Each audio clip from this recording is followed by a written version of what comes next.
Into it, guys. Are you ready? I hope you are, because if you're not, well, too freaking bad. Oh no, I'm not ready. Joke's on you, I'm the one that's not ready. Silly me for thinking I could be ready on time. Hello? Camera? Thank you.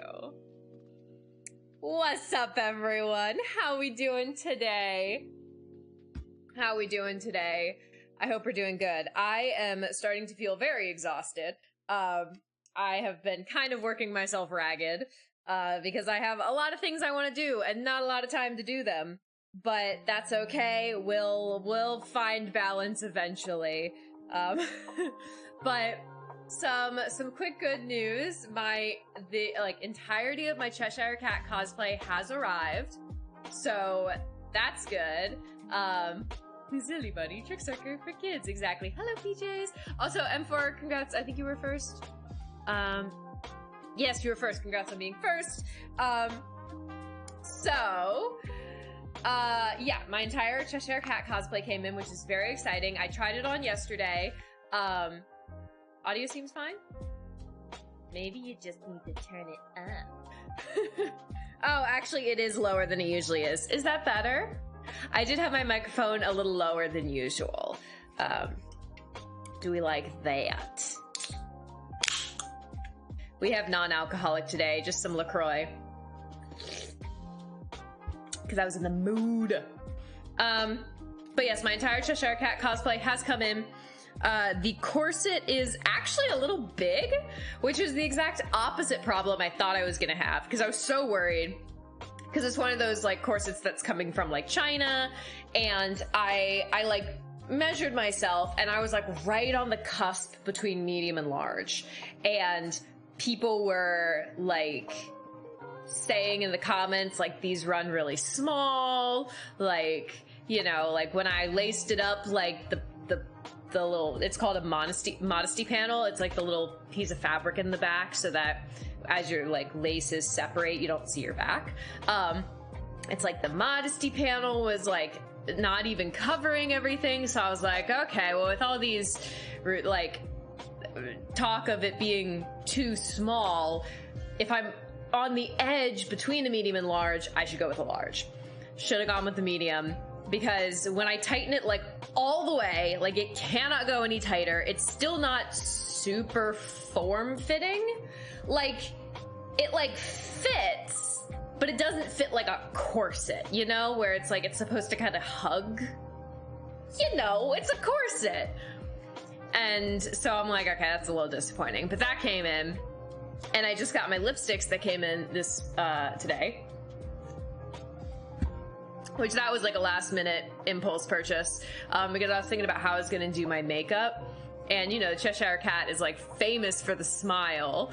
And so I thought having some bold lipstick. So I got purple lipstick to like do the lips and everything. So that should be fun. On my new ASMR channel, the new ASMR video will be coming out on Thursday. It's like prepped and ready. I have a thumbnail, I have a description. It is like loaded onto YouTube, just ready to post on Thursday. So that is actually happening. I know, crazy. 2 deadlines in a row that I actually met. Like, wow. I mean, sort of. The original deadline was June, but that's why I didn't tell you guys about that one initially. Hi Chaos! How you doing? What's up? Let's see, what else has been going good?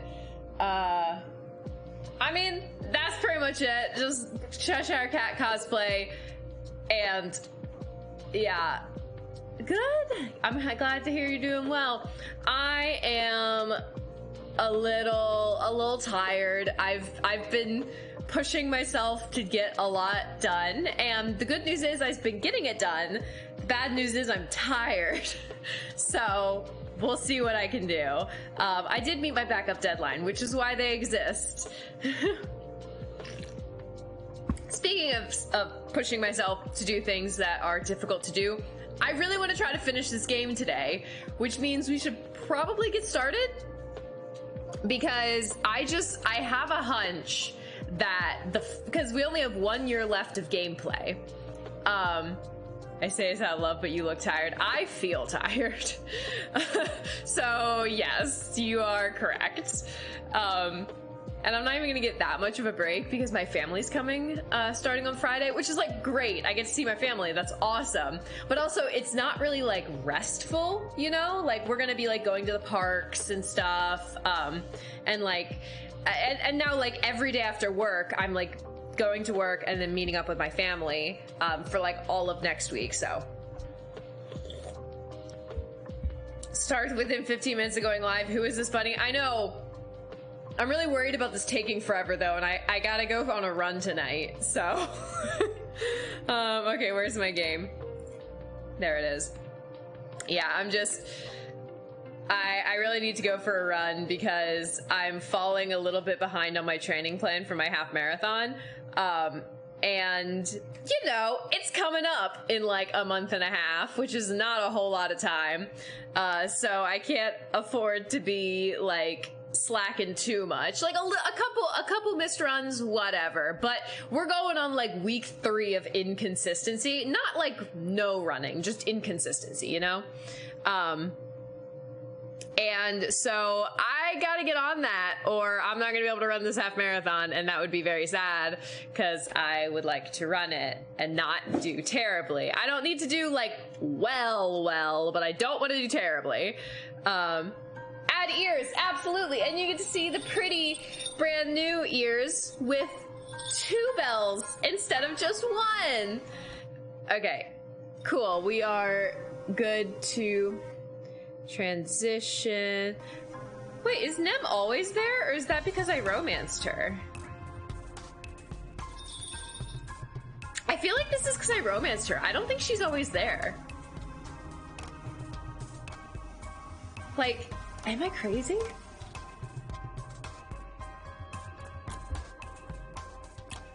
Never seen Nem there before? Okay, I think it's because I romanced her.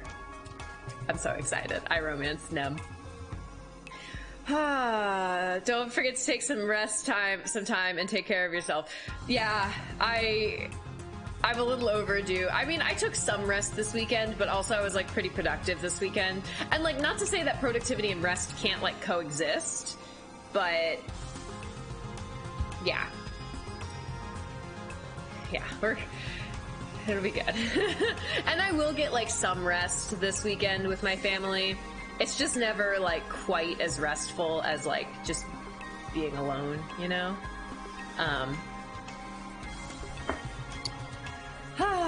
Okay, let's continue this game, because... Okay, we are in our final year. We are now 19 years old, about to turn 20. Whee! Yeah, makes sense, exactly. Okay.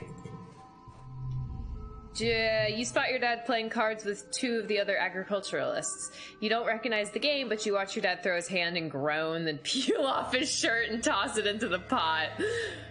I'm literally losing my shirt over here, he says, and his two friends laugh uproariously. Your dad wipes his eyes, chuckling, then sees you. Oh, hey, Selene, you need something? He's playing strip poker! It's hot and humid inside Geoponics Bay, making your clothes stick to your skin as you look around for Cal. Eventually you see him, his back turned to you as he lifts a bag of fertilizer into a wheelbarrow. You didn't romance her at all, and she is one you're... Oh, she's on your game screen at that chapter. Okay, so it's like, it's just a final chapter thing. It's not a romance thing. That makes sense too, because they did hint at Nem being, at least, I don't know if important is the right word, but at least like present near the end during like the prologue. You call out to him as you approach, and he turns to you with a beaming smile. Selene, he greets you. I was hoping I'd see you today. Oh, I do not have his voice today. Sorry guys, it's a work in progress. As you open your mouth to respond, you hear a quiet crack and a hiss from nearby. Whoa, Dudette, watch out! Cal says, stepping between you and what you realize too late is a humidity sprinkler. Cal laughs as he's blasted by a cloud of mist. For one perfect moment, he looks as if he's been outlined with 1,000 rainbows. Oh, Dip! Cal whines, smiling as he shakes out his hair and flips it back over his shoulder. She'll let you take that one, but your clothes would have gotten wet. He stands up straighter as your gaze passes over his body. He's really grown into himself, is the thing. Before your eyes, a droplet of water bravely winds its way from the rise of his chest down the rippling muscles of his abdomen, where it disappears into his shirt tied around his waist.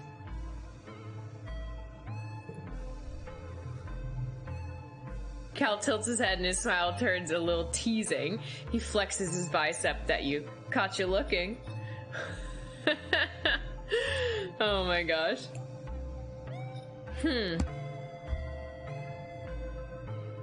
So, like, I know this top option is supposed to be flirtatious, but I kind of just want to say that one. Like, be like, I don't know. Like, I feel like taking off your own shirt is more flirtatious than saying, have you seen yourself? Okay, I don't actually mean it to be flirty, but, like, I am gonna pick the flirty option.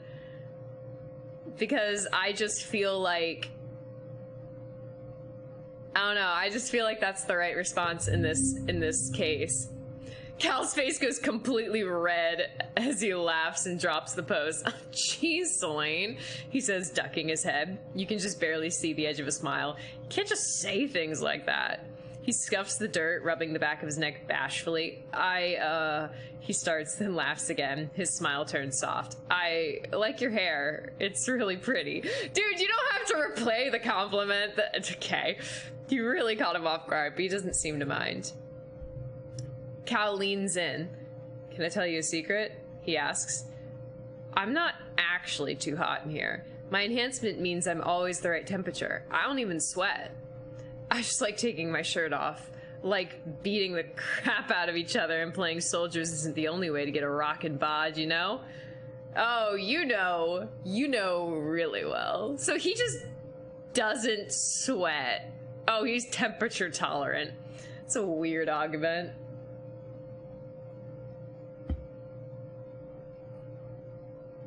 That seems almost more like an insult. Like, have you seen yourself? Oh my gosh. I mean, a little. Wow, I did not realize our friendship with Cal got so high. You spend an enjoyable afternoon helping Cal deliver bags of fertilizers to every corner of the hydroponics bay. When the job's done, he claps you on the back. Oof, he's as strong as he looks. Cal chatters at you about his plans for the rest of the week as you leave the hydroponics lab. The relatively cooler, drier air between that hits you like a slap. But, of course, Cal doesn't look bothered at all. Race you to the cafeteria, he teases, before taking off down the path. I am really struggling with words today. You yell and run after him, causing a ruckus that makes a few adults shake their heads fondly at you as you tear through the colony side by side. Alright, so Cal's hot now. That was the whole point of that interaction. Get up there. Mars is sitting with her head propped up on her hand. I just think I'd make a better governor, she says. Instead, this space head with a gun thinks he knows what's best for the colony. She rolls her eyes. Like, okay, he's older, but I've lived here almost half my entire life. Like, who are you gonna trust here? I mean, you got a point. I feel like Mars would actually be a pretty good politician, despite how many other things I hate about her. Nomi watches the squadron of soldiers jog by and makes a face at you. Couldn't be me, they exclaim. I'm just gonna keep on making art and hoping to make somebody smile. That's what I'm good at. You find Rex sitting in the bowl of one of the unfinished buildings, taking a hit off her old cigarette. Oh yeah, this is where he's smoking. Alright, I got you a present. Here's a stick. And also a hug. Because a hug from me is a gift in itself. How close a friendship? Oh, we're getting close. Whee!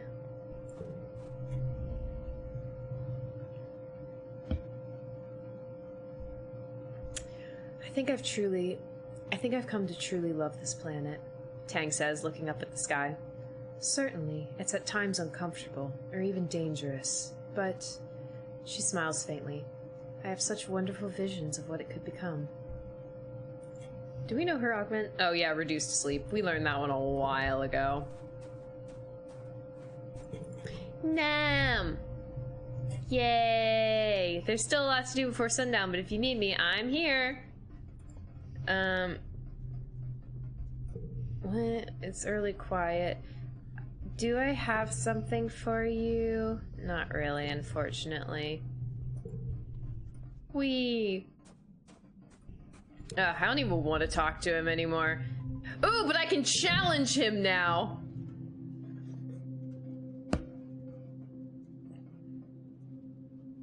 Vance suggests a sharpshooting competition. You, him, and a target that gets further and further away. First person to miss loses. You set up the target and do a few rounds. You're evenly matched, but Vase is first to miss. Nice. You turn to him and shake his hand. He just scowls. What are you doing? He says. It goes until one of us can spell horse. 5 missed shots. You shrug and start again until... Did I say horse? I mean Hopeye, Vase grumbles as he misses his 5th shot.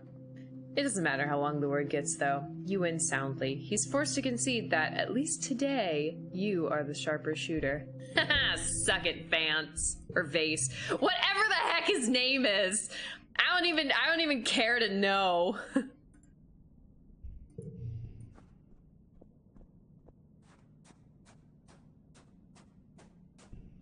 Hey, Dis.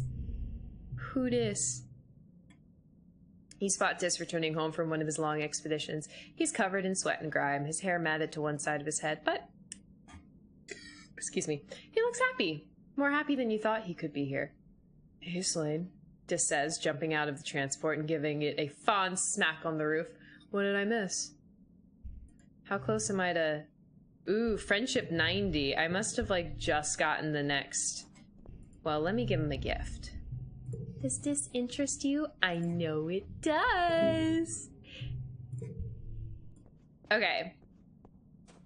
So the next person that we're, like, closest to reaching another milestone with is Rex. So I'm gonna do the restful thing that gets me, like, friendship with Rex. Yeah. You split your time between watching holovids, listening to music, and studying for class. Occasionally, someone asks you to run an errand for them. You go on long walks. Overall, you spend the month relaxing and doing whatever you want, whenever you want. You really needed this.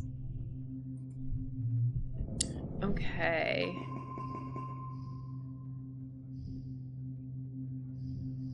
Honestly, this one never ends up being that useful, so I think I'm gonna get rid of it.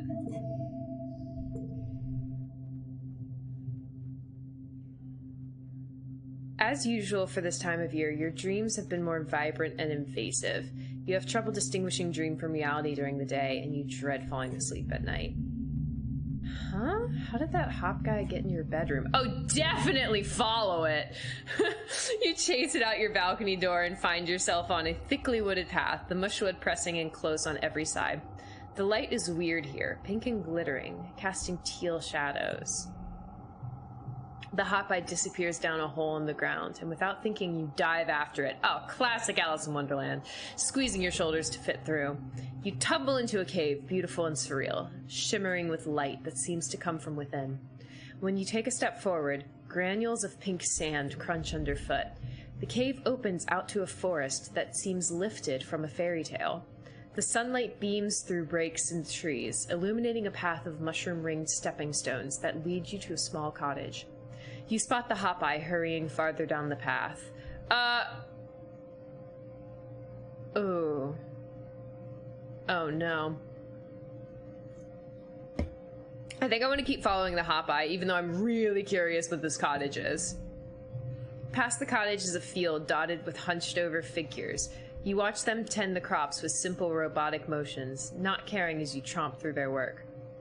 Their straw hats and overalls look tattered, and when you pass close to one, you realize they're not human at all. They're made of metal. Sightless glass eyes stare back at you, metal faces pockmarked with rust. The rasp of their terrible creaking floods your ears like a cloud of cicadas. Ooh, that's terrifying. The closest robot turns to you. Its glass eyes shine red, and it grabs you by the wrist. Its grip is painful, bringing you to your knees in the loamy dirt. It pushes you down, planting you like a seed. The ground swallows you, and you can't even cry out. You're falling. You land hard on the solid ground, your breath whooshing from you. It's hot here, impossibly hot. The twin suns beat down on you, burning your skin on contact. The air is almost painful to breathe. In all directions stretches a barren wasteland of dead trees, like bones puncturing the dry skin of the planet. You rise from the dusty, cracked earth and begin to walk, stumbling over the bones of unknown creatures. You don't know where you're walking, only that the horizon doesn't change. The red sky just stretches overhead like a great bowl of heat pressing down on you. A great roar shakes you, and you turn to see a chimeric nightmare, a manticore, but with Governor Loom's face. He towers over you from a podium, his claws clacking and his tail thrashing as he proselytizes. "We primeval forests fell," he chants. "We the rivers stemming, piercing deep the mines within. We the surface broad surveying. We the virgin soil upheaving." Overhead, the sky is streaked with smoke. You hear a rumbling in the distance.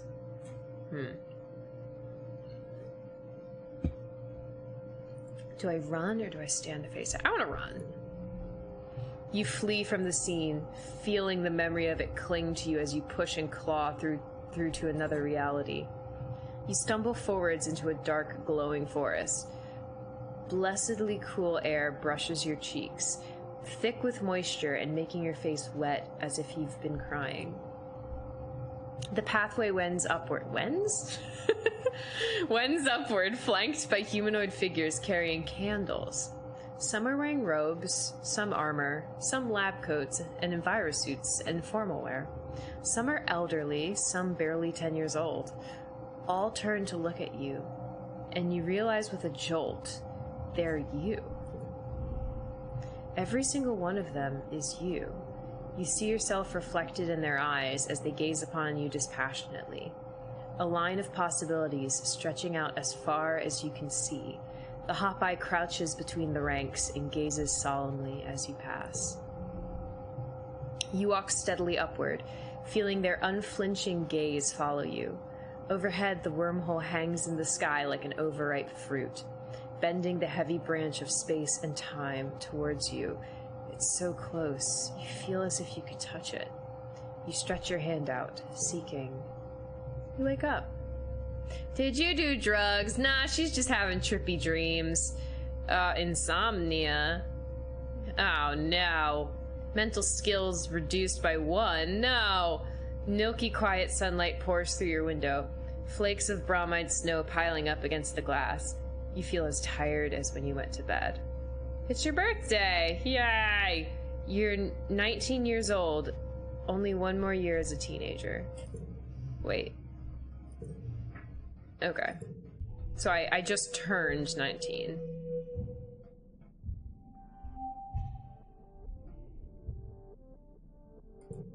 Cool.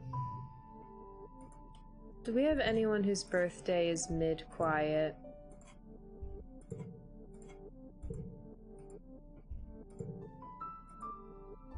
Oops.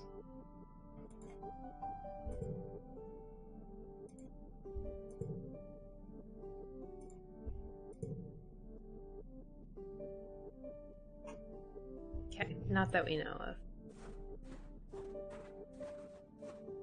So we're gonna focus on those either well, I really don't need any like physical skill increases.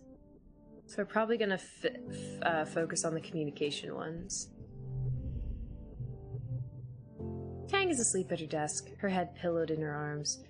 Truly, not everyone is immune from the power of a catnap. One of the lab assistants sees you and taps Tang on the shoulder, and she jolts awake. I wasn't sleeping, she insists. It's crucial to rest the eyes to maintain adequate moisture levels. Nice.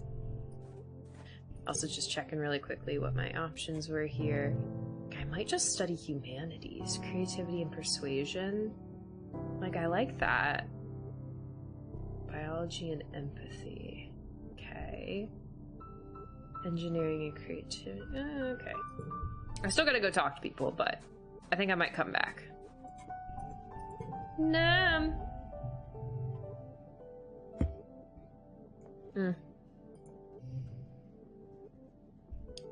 Man, is she tired too? You catch Nimmer on the side of the garrison, leaning her head against her arm. She pushes herself on the wall as you approach and rubs her eyes. What's up, Slane? Does someone need me? I need you because I love you.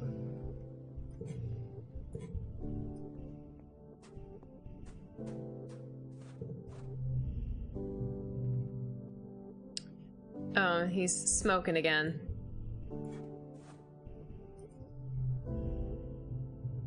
I'm already thinking about my next game, Nomi says, twirling their pencil around a block of pink hair. Should I make it a sequel to the first one or something different? Ooh, maybe I'll write a romance game. They stop and giggle. Selene, don't look at me weird. Just because I don't know about sex and stuff doesn't mean I can't write a good romance. Some things are universal. This is true. Okay, let's check what we can do here. Helping in the kitchens gives us creativity and empathy. I kind of like creativity and persuasion better. Wait, let's visit the spa.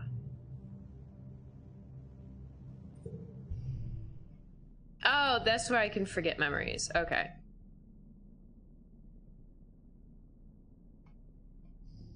Eh.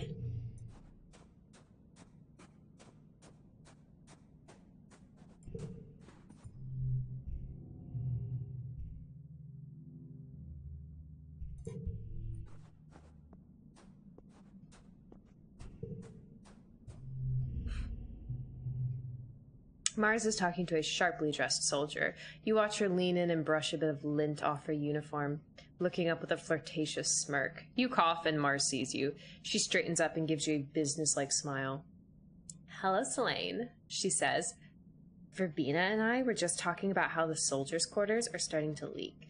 Just terrible. Waking up wet," she says, and Verbena laughs awkwardly. "Was there something you needed?" You like crystal clusters. I'm gonna give you a... Wait, when did... Early wet?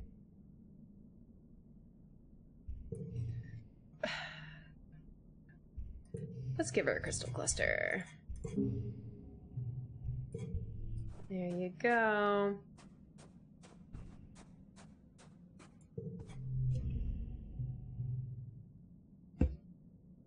Okay, cool.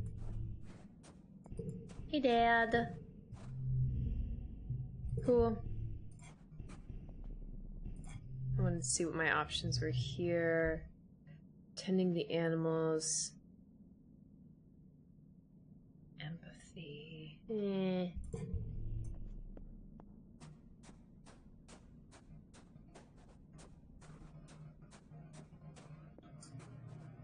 Dis! Who dis? You spot Dis about to head out on an expedition. He's carrying a full backpack with a second one at his feet, full of surveying equipment. As you approach, you realize he's writing in a notebook. An actual notebook, with paper and everything. Braced on his knee with one foot on his equipment. He looks up as you approach and closes his notebook, slipping it into the jacket pocket over his heart. "Oh, hey, Selene." That was the wrong voice. "Oh, hey, Selene," he says, and tucks the pen behind his ear. "Are you coming too?" "That's cool. Maybe we'll be posted near each other." What were you writing?" "Just stuff," Dis says dismissively. "I like writing on paper. It feels more real, you know? And it's more private than having everything on your holopalm where people could find it." You beg him for more details. Dis huffs through his nose, but he looks amused. "Just stuff," he repeats. "How I'm feeling, what the weather is like, what people are doing around the colony. I like observing people. Sometimes I pretend I'm an alien," he continues, "and I'm studying how people act so I can blend in."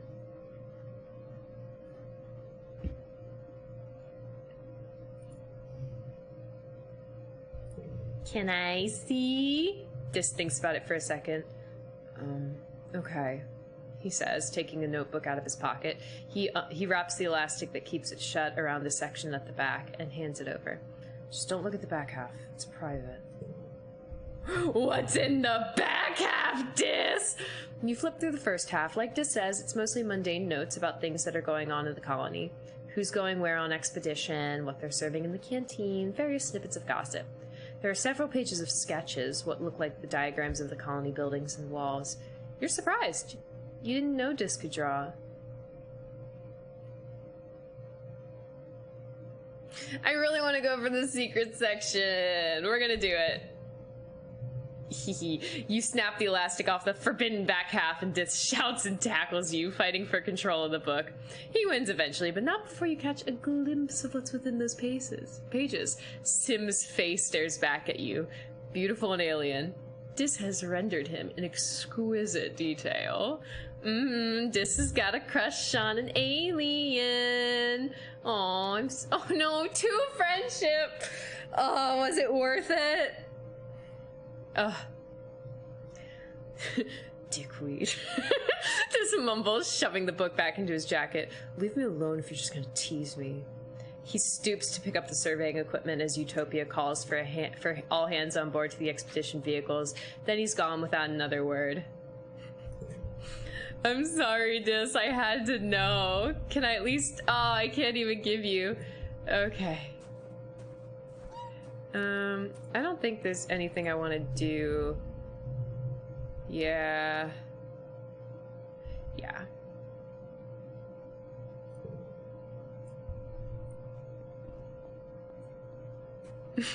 Why did it not? It didn't censor that. The things that my phone censors are so inconsistent. I don't think there's anything I want to do in here either, but I just want to check.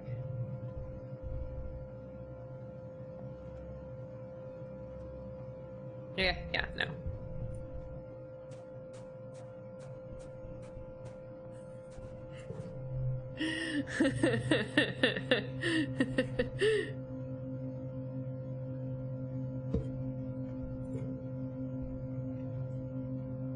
Sim asked you for data on human culture.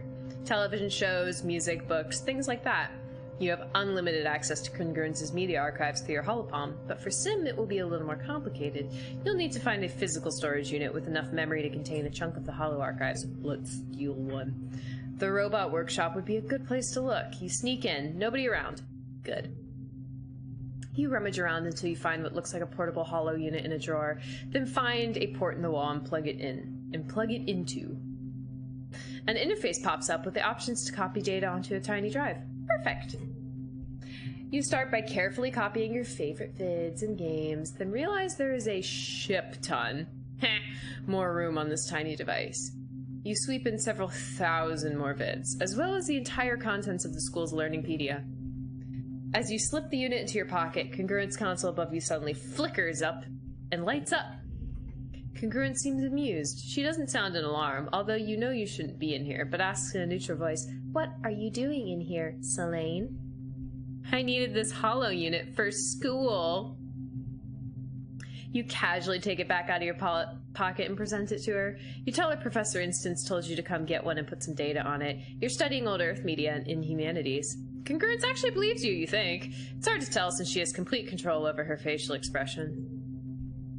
As you leave, you realize the hole in your story. Why would you need it on a physical drive instead of just watching it on your holopalm? Congruence must have seen through your ruse, but deemed it harmless. Well, at least you're done. I was gonna see if it was an actual plan, but I don't think it is. No, that's fair. Did you check? I feel like it might be. Okay, what if we go... Oh, this card becomes yellow. Well, it's already yellow. Because I was gonna go 2, 3... Except this one's prettier. No, that one's sad. It's where Calm dies. 2, 3, 4, 5. Oh, no!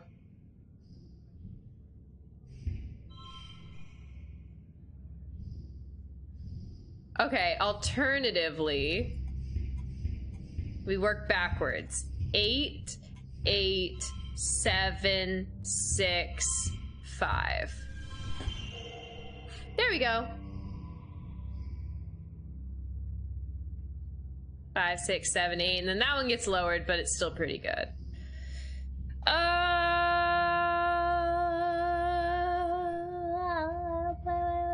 feel pretty good about that. Oh, it was the best I could do. Yes. Oh, it's just a slang word. Wow. 5 creativity, 2 persuasion.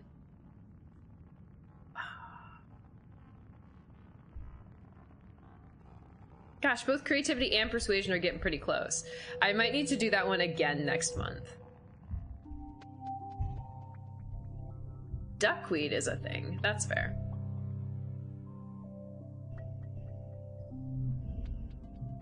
Okay, she's sleeping again. Nem, my beautiful girlfriend. I love you. Nem shoots you a small smile as you approach. There's still a lot to do before sundown, but if you need me, I'm here. I wish I had more Redzino eggs I could give you. Alright, he's smoking again. Just doing drugs. She just wants to do art. I'm literally not even gonna talk to Vase. Not even worth it. You're not even worth my time. Dis is standing barefoot, his toes digging into the ground, and his face turned to the sky. I still feel like I can hear the planet sometimes, he says quietly. Is that weird? Even if it is, it gives me a sense of comfort. Like I'm part of something bigger than just me. Bigger than the colony. A slight smile plays across his face before disappearing, like he said something funny. Even bigger than humanity. Fair enough, kid.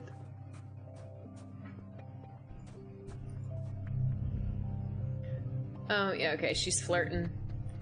You flirt away. You do you, Mars.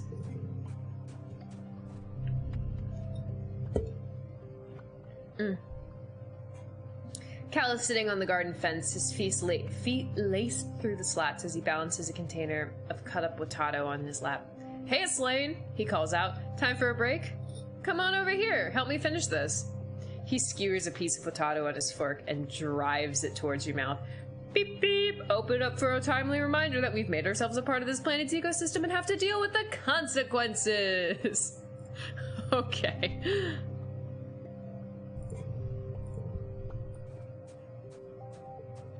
Oh, I almost forgot to talk to my father. Papa? Your dad greets you with a smile as he looks up from his workbench. Hey, kiddo, he says. Anemone came around here earlier looking for you. Didn't really catch what for, though. She was gone pretty fast. He frowns and goes back to his work. Don't much agree with pushing you kids so hard, he says. I know there's a war on or whatever, but it's still wrong. Your mom was like that when she was your age, and it changed her. Aww. I mean, it's true. If she didn't push herself so hard. Yeah. Alright, let's study humanities a second time. Because I think it might be enough to get to the next level, at least for creativity. I don't know. I don't know. We're just gonna do it. You're doing creative writing in teams, and you're paired with Mars.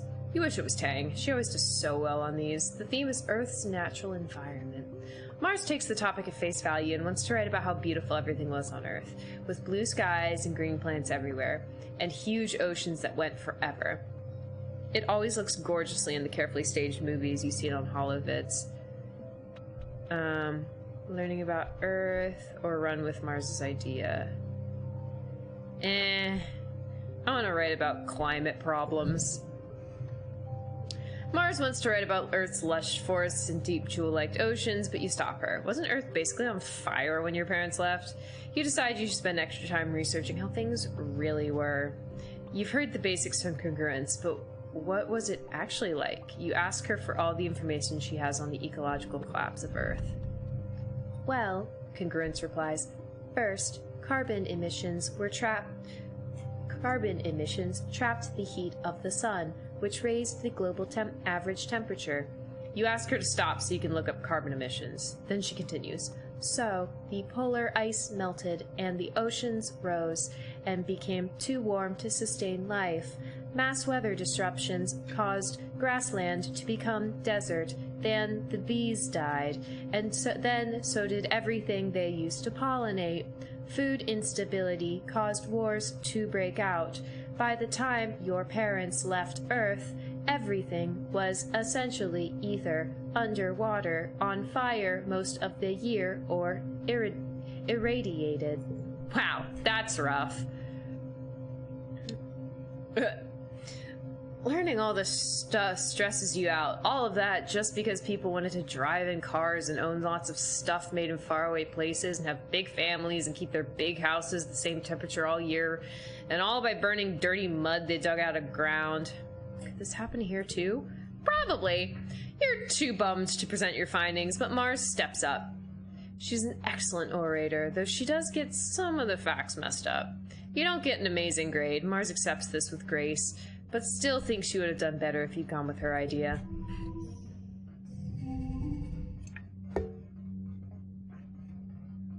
Alright, one card slot gets +3.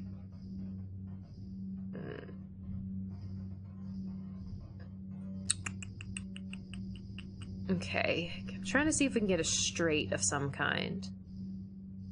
We could just also do like a bunch of 3s.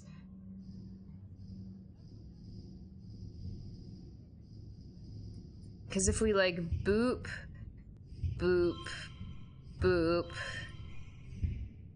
boop. Oh, boop, boop.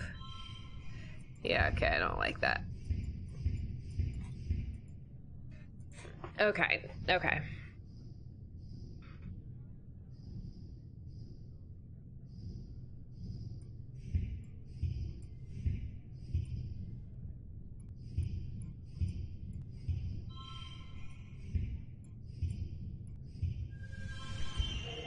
Okay. Wow, and see, I even got the super goal because of my amazing buff to straights. Like, it didn't even matter. Although... Oh, that does make it worse. I thought maybe the plus 10 for having all of them the same color. It clears to... Well, there were these people known as billionaires. Yay! I did it! Okay, now is it enough to get the bonus?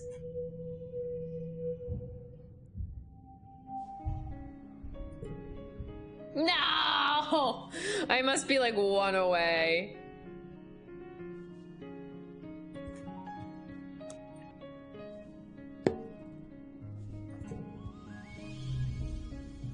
Tang's sleeping again. Wait, when's your birthday? Early wet, right?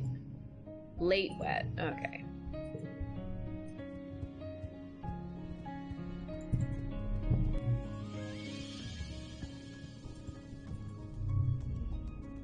You spot Cal almost asleep on his feet, propped up on his rake. As you approach, he snaps to attention. Oh, whoa! Hey, Selene, he says, rubbing his eyes with his forearm. Just catching up with some shut-eye. Keeping the colony fed is a full-time job and then some.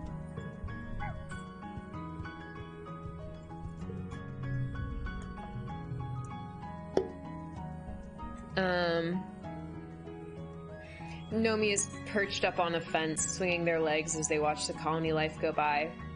Hey, Selene, they say with a wave. Sometimes it's nice to just sit and take a break. They pat the fence beside them and you haul yourself up. How you hanging in there? Nomi asks. Me, I'm doing okay. I think other people have it way worse, so I just try to keep it light. That's fair. Wait, how's our friendship looking? Are we, like, close to a threshold? 39, we're so close to a threshold. I am gonna give you a present.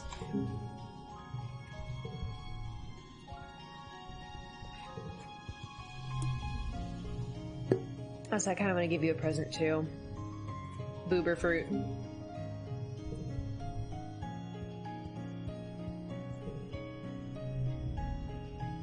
Yeah, she thinks she'd make a good governor. Which again, I kind of feel like you'd make a good governor too. Okay, it's early pollen. Your birthday is an early wet. I'm gonna give you a crystal cluster anyway.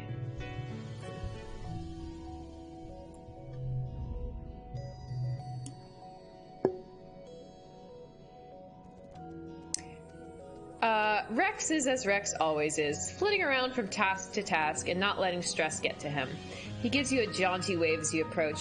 Hey, Selene, he calls out. Working hard or hardly working? He elbows you in the side, winking. Could use some more of the latter myself. I got you a present, Rex.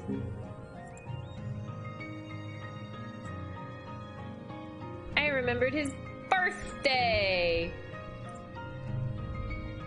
Rex is hanging out with Nomi in a secluded area of the colony, but as you approach, you can tell from the first aid kit and Nomi's tense posture that this isn't a casual visit. Please stop fussing, Rex! Nomi pouts, dabbing some ointment under Rex's eye. You have a cut right there! It's just a scratch, Rex protests. He sees you coming over and brightens, sitting up straighter and knocking Nomi's hand out of the way. Hey, Selene is here, he says, over loud, and Nomi scrabbles for the first aid kit before realizing it's too late. You've seen it anyway. They glance balefully at you, but Rex is all smiles. If it weren't for the purpling bruise under his eye and the cuts across his cheekbone and lip, you'd almost think all was normal. What happened? Oh, nothing. Don't worry about it, Rex says, waving a hand. I wasn't watching where I was going, and I ran into one of the unfinished walls around here. Yeah, 17 times, Nomi mumbled, valiantly trying again to tend to Rex's face. You should tell Selene the truth. Maybe she could do something about it. What's really going on, Rex? Nothing, Rex says. Nothing I ain't used to, anyway. It just happens sometimes. People get in their heads that they want to stay on Vase's good side, and the easiest way to do it is to beat up on someone he doesn't like. Aww. Rex shrugs one shoulder indifferent. It's fine, he says. They'll remember what I'm good at and come sneaking back eventually. What are you good at, Rex? Huh? What are you good at?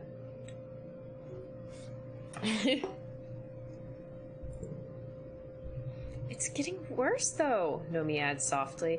I thought it would stop when we joined the colony, but they're even bigger meanies now. Rex smiles encouragingly at Nomi. Vase is just mad that you and I have real friends here. He hates that he and his bullies aren't the only big damn heroes in town anymore, and that he can't control what people think about us. It makes him feel small, and he hates that. What's the deal with Vase anyway? Rex sighs, his shoulders slumping. I don't even want to bring it up, because I'd rather think about the future and not the past. But when we were younger, Vase was just a normal kid like me, and we were both kind of runts of the litter. But he had a chip on his shoulder about it and always tried to boss people around like he was actually top dog. I tried to be nice to everyone because, you know, that's the pup in me. I just want to play and be friends. And Vase did not want to be friends with me, Rex says. He kind of hated me because people liked me more. Oof. Nomi takes Rex's hand and he shoots them a little smile before continuing. And then one day, I was just hanging out with my friends when Vase walks right up to me and starts picking a fight. Right? Like, calling me names and telling me I was just faking it to make people like me. My friends wanted to beat him for it, but I told them to stop, and he shakes his head. And I walked right up to him, hands out, like, hey, can we still be friends? And that piece of shit just straight up broke my arm. We weren't even fighting. He just got me on the ground and snap, broke it right here. Rex shows you the scar on his arm where the bone must have broken the skin. He was dead set on proving a point, I guess, he says quietly. Ooh, that is brutal. Gosh. That's why everyone lets Vase boss them around, Nomi adds. They know what he does when he gets angry. Everyone just acts like a bunch of heroes, but they're just cowards who'd rather let Vase keep picking on Rex instead of standing up to him and pissing him off. Yeah, he's not like this with everyone, Rex continues. He is nice to people he likes. That's why everyone wants to be his friend. Hot air rises to the top. Why didn't he get in trouble? Rex laughs humorlessly. He managed to convince people that we jumped him, he says. Like we're gonna haze him or something. That's what he told the adults anyway, so that became the official story. Honestly, I just feel bad for Nomi, Rex says, looking down. If it wasn't for me, people probably would leave him alone. It's not fair that they get crap for being friends with me. Nomi throws her arms around Rex, who grimaces in pain. I'd rather be friends with one good Rex than 100 of Vase's bully cronies. Rex relaxes into their arms and hums happily. Ooh, okay. Is Vase the son of Loom? That's a good question. Tough, serious joy. I don't think so. I think he's just a hard ass.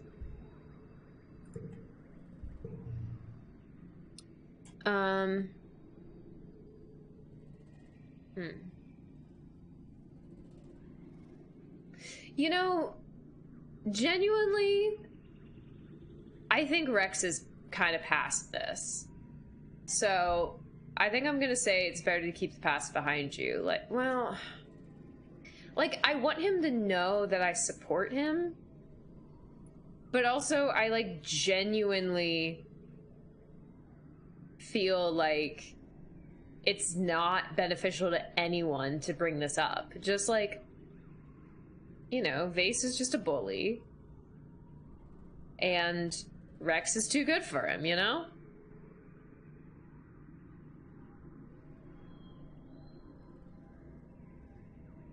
Yeah, I'm worried that if I do this, it's gonna be like minus friendship with Rex because I didn't like stand up for him.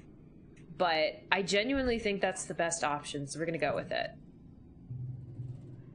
Nomi frowns. It's not like Vase is making it any easier for us to move on. He's the one who can't let it go. That's true. Besides, Rex says, I'm a colony kid now. I can be anything I want, do anything I want, talk to anyone I want, and Vase can just die mad about it. Despite his bravado, Rex sighs and scratches the back of his head. I do kind of regret what happened, though. Like, it sucks that Vase got to the point where he thought the only way he could get respect was by being a bully. I mean, he's a douche and a half, but Nomi thumps Rex on the shoulder. You don't have to defend him, they chastise him. I'm not defending him, Rex says, spreading his hands wide. I just think sometimes, like, if I could have seen he was hurting and been a better friend to him, I could have changed his whole life. Think about how different things would have been growing up on the Helio if he wasn't the friend who got away. Aww. See, this is why Rex is actually so sweet. Hi, Cast! You know what I'm thinking? Oh, gosh. They are both just embodying toxic masculinity. Both?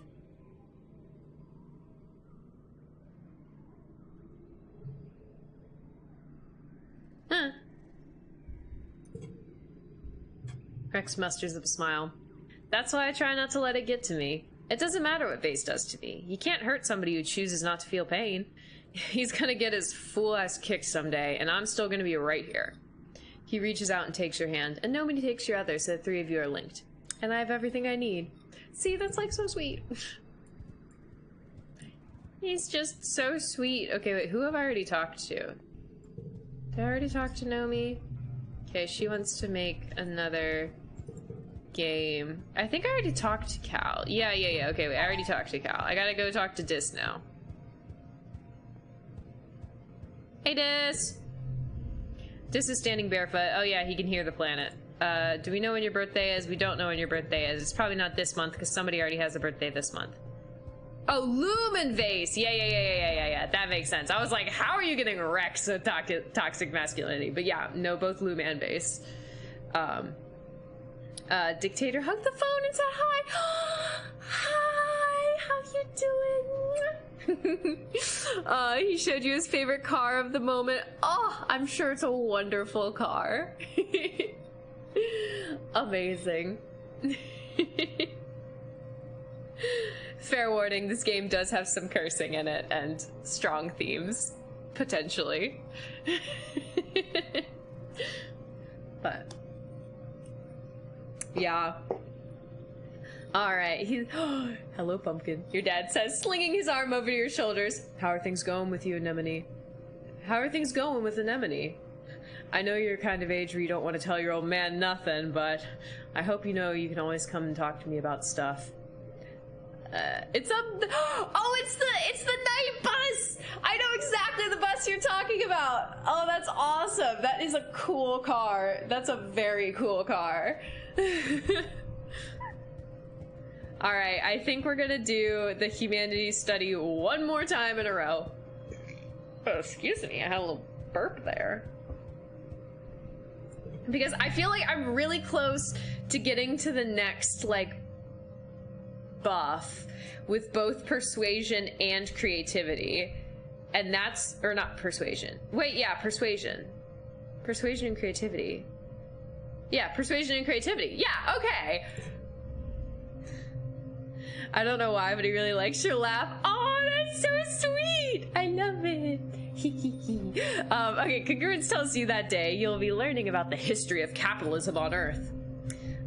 You mean why humans used to have nice things and now we just eat mashed trippet and soy cakes? Mars says smugly, please. Earth humans might have messed up everything, but at least they had style. Ever patient, Congruence ignores Mars' contribution and projects a holovid into the classroom.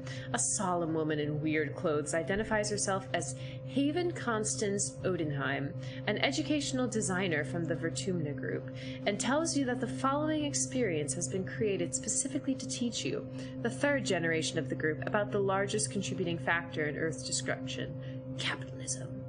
You and the other students exchange worried looks. You spend the day in an interactive experience that covers the history of capitalism from market feudalism to its transition to colonialism, then its major phases like industrialization, mass production, corporatism, all that. It ends with a discussion of how it collapsed in the late 21st century as wealth inequality and environmental concerns finally weakened its hegemony, along with the planet itself. Sounds horrible. Oh, darn. I didn't want to be loyal. It's okay. I can be a little loyal. I'm pretty middle of the road. The educational experience tells you that despite being regarded by many as simply an economic system, capitalism has been responsible for more violence on Earth than any act of war. From its very beginning, as the colonial powers spread mercantilism across the globe, it required a constant supply of people to exploit through any means necessary. It took centuries for people to realize how horrible capitalism was, once people could no longer hide from its racist colonial history. You're partway through the lesson when Cal realizes the parallels. But we live in a colony, don't we? Aren't we colonizing Vertumna? Isn't that wrong? Of course not, dummy, Mars reasons. There aren't any people here to take land from. Just a bunch of animals. Yeah, let's kill all the dumb animals. No, definitely not. But what if they're... Or the animals count too? The animals count too! Yay, Cal enjoyed that.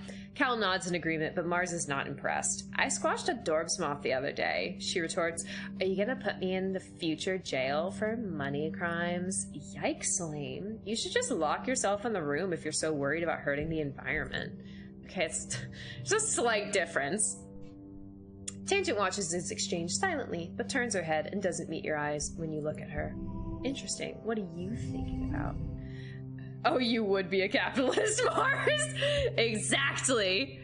Okay, what do we got here? Ooh, 8. And neighboring neighboring cards become wild? Oh, I like that. And we got like an 8/8, which I like. +3 if in the first or last pane. 6. Oh,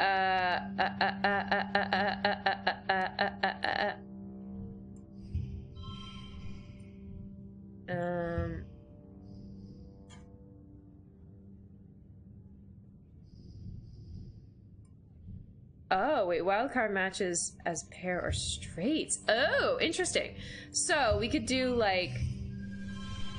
Wow, that's I haven't even used the last card and that's already enough, because this is acting like a 4. So it goes 4, 5, 6, which means let's actually put a 3 here. So now we have 3, 4, 5, 6, and then an 8 just because it's high. And we also have that straight. Yeah, that's gotta be the highest. Oh yeah! Bunny's got it today. Creativity and persuasion. Okay. Did I finally get the perk?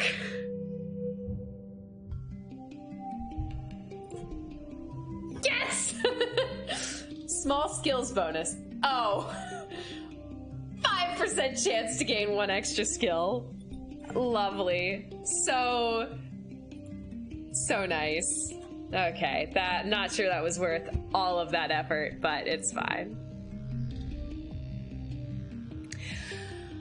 Oh, she's talking about the planet again. When's your birthday? Oh yeah, your birthday's late, what?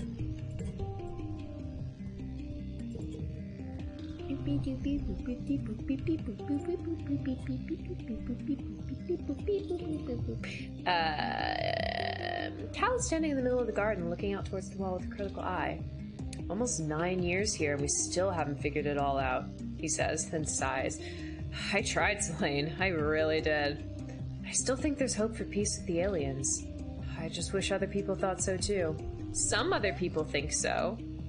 There's just, you know, a little bit of a dictator in the way.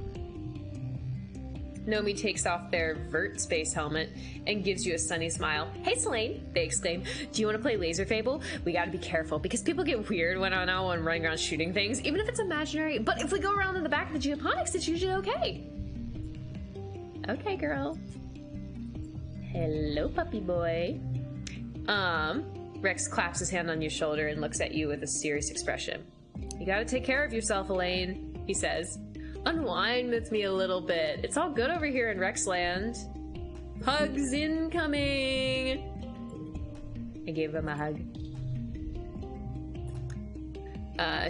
Ooh, get into a debate! Yes, now that I have enough persuasion, I can debate Mars. Mars would never stoop to using her fists to get her way, but she loves a good fight nonetheless.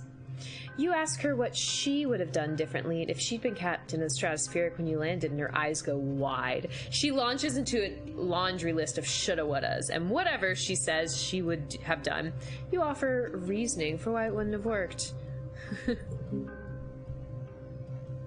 Ooh, friendship with Mars and persuasion. After a little while of this, Mars is positively invigorated. Wow, you really thought about all this, didn't you? She says, cracking a little smile. You're totally right. It's a lot more complicated than just making decisions and telling people what to do. Thank you. It's so important to have people around like you to keep me on my toes. She cracks her knuckles. Okay, but when I'm governor, I will do so much better than the adults can. Honestly, I believe you. You approach Mars, who's deep in negotiations with some kind with Tangent. When Tang sees you over Mars's shoulder, she points and says your name. Thank you, forces of chance and chaos, Tang mutters, slipping away as Mars's attention turns to you. She's your problem now, Selene. Mars pretends not to hear. Selene, she exclaims, you're looking hideous today, darling. Luckily, I'm doing makeovers and fashion advice, free of charge. Alright, that's a thing we're doing now. Come with me, Mars says, directing you to her room. I've been working on these designs for weeks. They're fresh off the printer, and I'm dying to see how they look on a regular person like yourself. Oh, a regular person? Okay. Mars's room is a riot of sparkling fabric. My first fashion line is all about dressing for the seasons of Vertumna, Mars says as she ushers you inside. Yellow and angular for dust, airy and pink for pollen, stuff like that. If we ever make it back to Earth, I want to be known as the visionary who brought Vertumna home. Yeah, that's actually a great idea. I love it. Mars shrugs. I know. Mars indicates the pile of outfits on her bed. Well, what are you waiting for? Chop chop. You try on outfit after outfit, letting Mars scrutinize your silhouette and bearing. She seems genuinely focused on how the clothing performs. Finally, you finish trying on all the outfits. I think the glow jumpsuit is the winner. Go ahead and put it back on, Mars instructs. Then we'll do your hair and makeup. You sit on her bed as Mars pulls out her box of cosmetics. A day look, she asks, or something more bold for nighttime. We're gonna go subtle. Mars sighs. Ugh, boring. Mars does your makeup efficiently, then pulls out a bottle of bright blue nail polish. One more thing, and the look is complete. Mars paints your nails, humming tunelessly while she works. And voila, she says when she's done. I like dressing up for you. No, I'm just gonna say this is fun. Mars smiles and caps the bottle of nail polish. And informative, I hope. Blue is definitely your color. Yeah, I have blue hair. I'd hope it's my color. I'd be a little offended if it weren't my color, you know?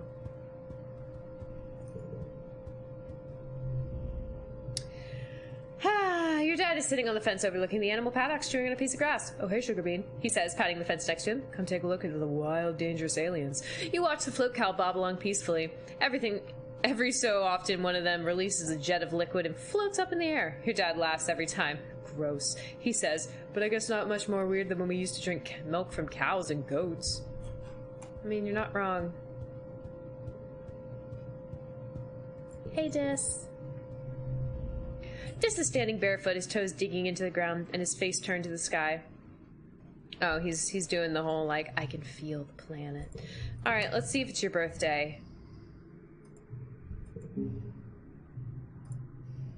Nope, not his birthday. Okay, I only have 55 stress. So, I think we're gonna do the next 2 months. Oh, I forgot this was a thing. Persuasion greater than 60? Well, I guess I'm already at 40. That's not terrible. Work in the depot. Ooh, I do get persuasion from working in the depot.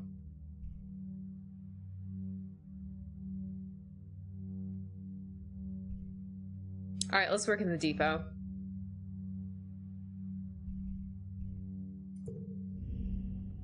Mars calls this meeting of the SFC to order with a grim expression.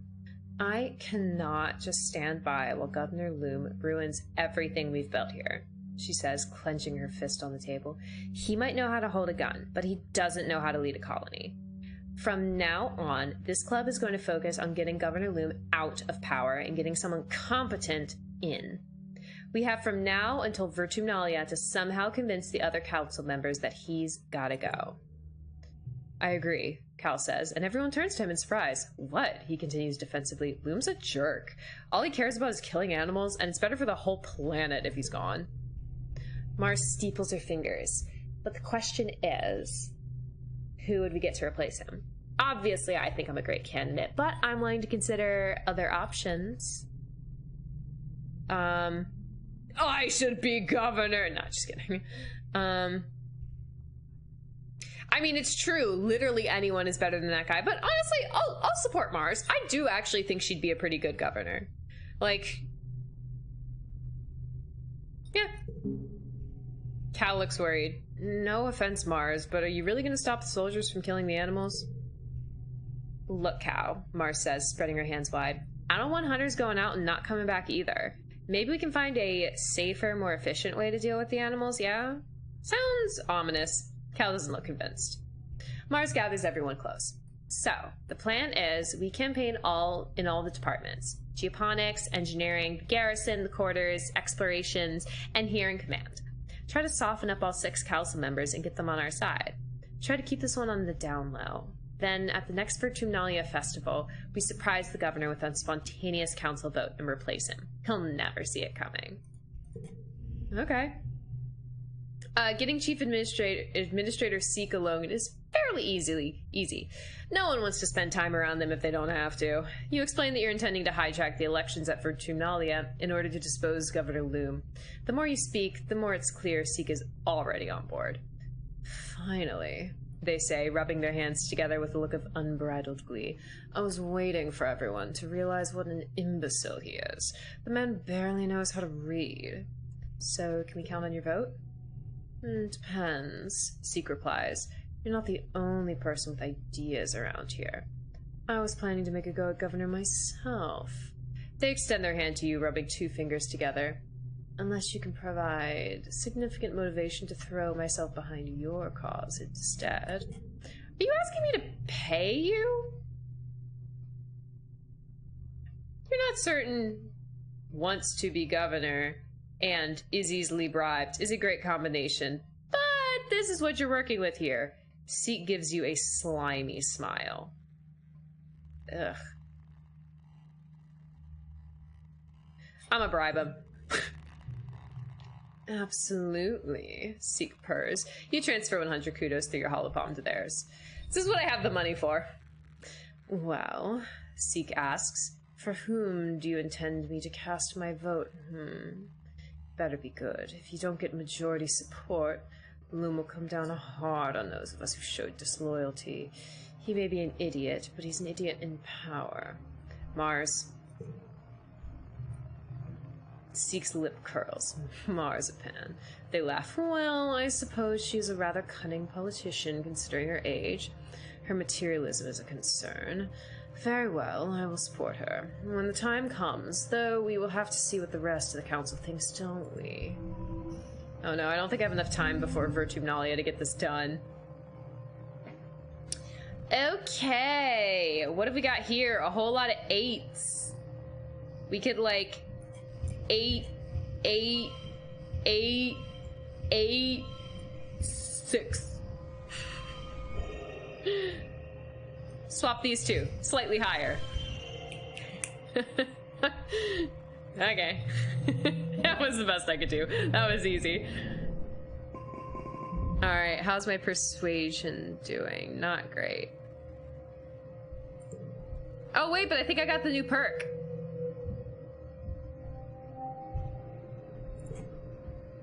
No, I thought... Yes! So yellow cards get +1 in social challenges. Yay! Mars is talking to her sharply. Oh, yeah. She's flirting again.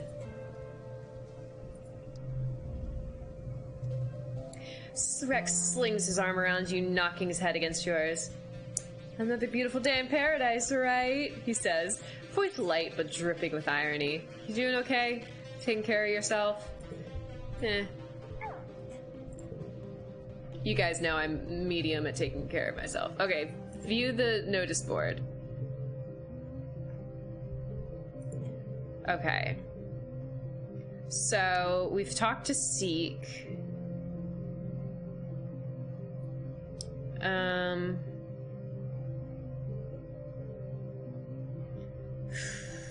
Yeah, because we're only gonna have a chance to talk to 2 more people. So, I feel like Instance has a good chance of being on our side. And maybe Utopia. I want to see really quickly if there's like an option to talk to people without actually doing their thing. No, there isn't. Okay.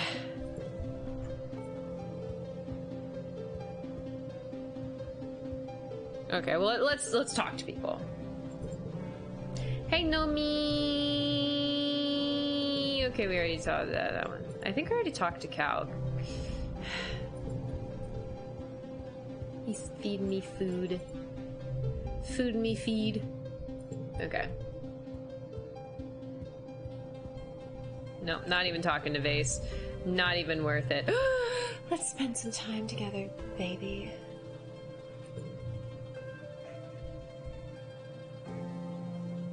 When's your birthday? Early dust?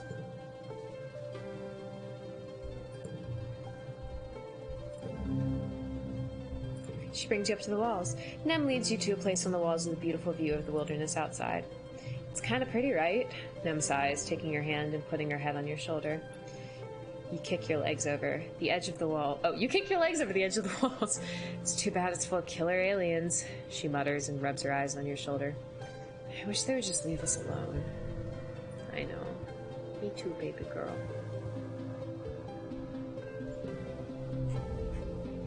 Obliteration. Dismuses, regarding you with a calm expression. Sounds scary, right? The idea of non-existence.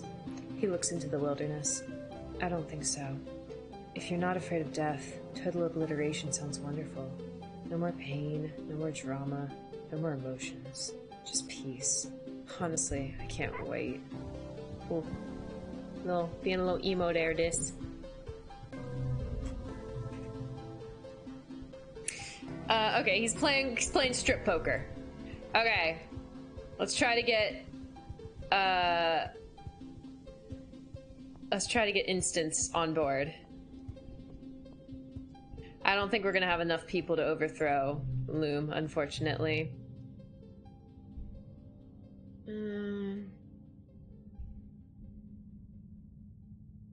Biology, empathy.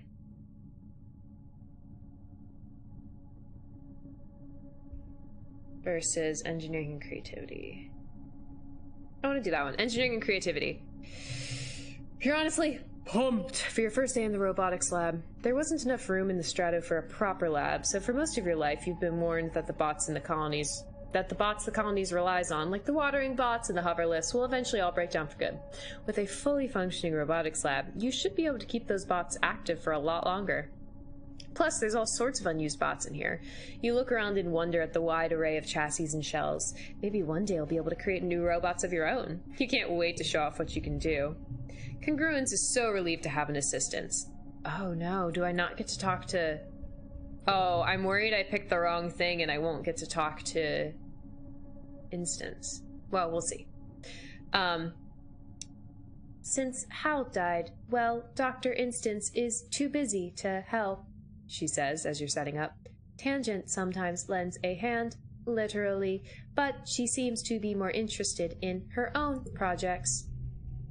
The chief engineer seems to think they're a lost cause, that we should just recycle them, Congruence opines. Hal would never have thought they were trash. So what are you excited to work on, Selene? I just like to fix things. Creativity and engineering. Nice. Oh, that's good, Congruence tells you. Without Hal here, the broken bots are really piling up. Congruence goes quiet, then adds, go ahead and look around. If you have any questions, let me know. You spend the day getting to know your way around the robotics lab. meaning all the bots you're going to be working with. These broken, forgotten bots just need a little TLC. Ah, there we go. After work, you ask Chief Engineer Instance for a few minutes of her time. She allows you into her office and begrudgingly listens as you explain that you and Mars intended to hijack the elections at Next Virtumalia. When you're finished, she heaves a long, suffering sigh and pinches the bridge of her nose in her fingers. Why in the world would I support this plan? She says. We're barely surviving as is. Loom is right. The planet is at war with us. Every year we come closer and closer to total annihilation. Is this really the time for dissent? Instance gestures to her office. Every horizontal surface is covered with experiments. He may not be the most suited for the job, but do you see anyone else with the time on their hands to run a colony? The idiot does the least damage where he is, doing busy work and making stupid motivational videos. What if I can persuade you? Alright, we got some unchangeable ones. And also, okay, so I think we're gonna start with a nice 3, 4, 5, just coming out strong with a straight. Okay, yeah, oof, okay. So now we got some of these 8s. Neighboring value becomes wild, and this value is wild. So can we take that? I mean, I could have a bunch of 3s, but like, I don't think that's... Wait, I get a bonus for a straight and for them being equal because... Oh, I like that.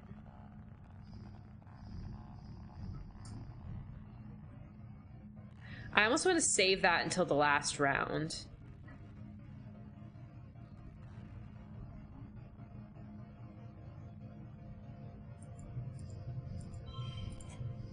What if we go 3, 4, 5, 6? Oh. Oh, no.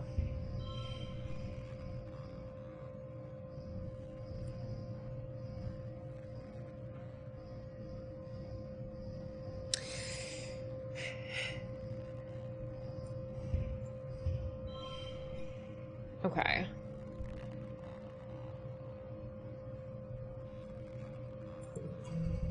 Okay, and now we want to go 3, 4, 5, 6. And then we can plop a 7 on there. That's pretty good.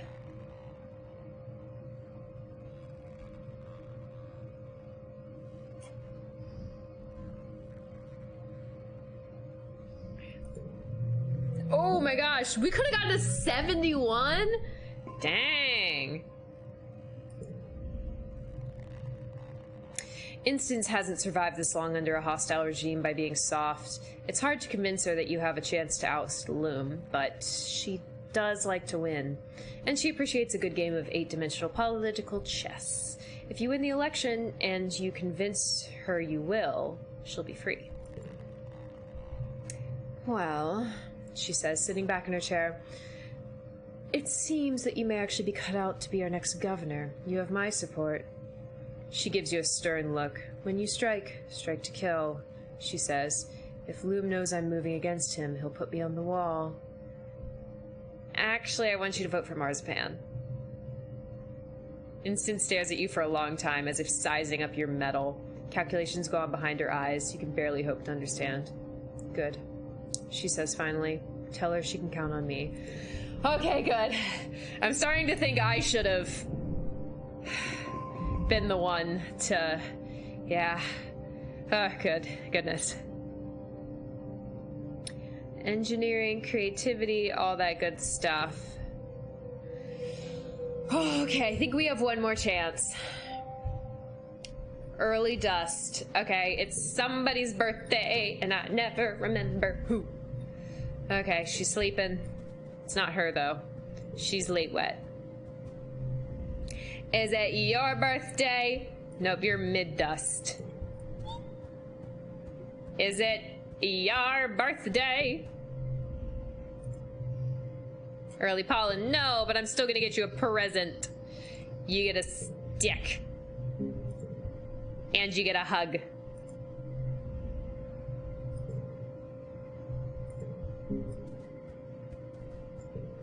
Mars, is it your birthday? Early whet, it is not your birthday. Alright, have you started campaigning yet? Mars asks. The question innocently enough, but her eyes make it a command. You'll have to do more than just drop by each location. Put some effort into it. Work a little there, getting good with the council members. This matters, Selene. Yeah, I don't think we're gonna get enough votes, but you never know.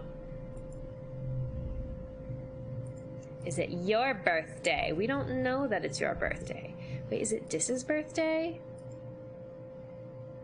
Whose birthday is it? Is it Nem's birthday? Oh, it's Nem's birthday. You find Cal behind the garden shed, kneeling down and peering under a tarped up old watering pot. He shushes you and gestures for you to come look under the tarp. There in the dusty gloom, 6 four-eyed Hopkins blink up at you, eerily out of sync. I haven't seen their mom in a while, Cal says. I don't want to touch them in case she's still around and she smells me on them, but... He sighs. One of those damn jarheads probably got her. Aww. Hey, Dis, where are you? I have come to talk with you. He's talking about the planet again. Nem! Wait, I need to get her a birthday cake. Very important. Supply depot. Birthday cake.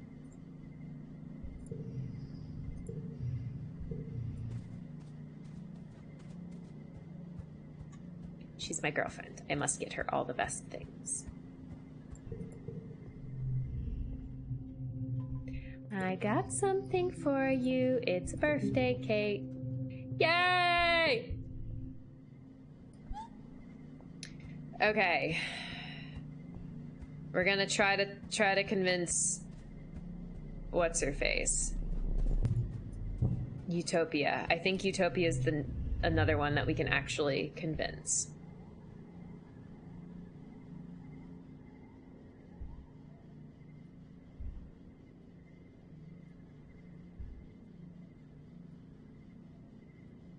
Valley!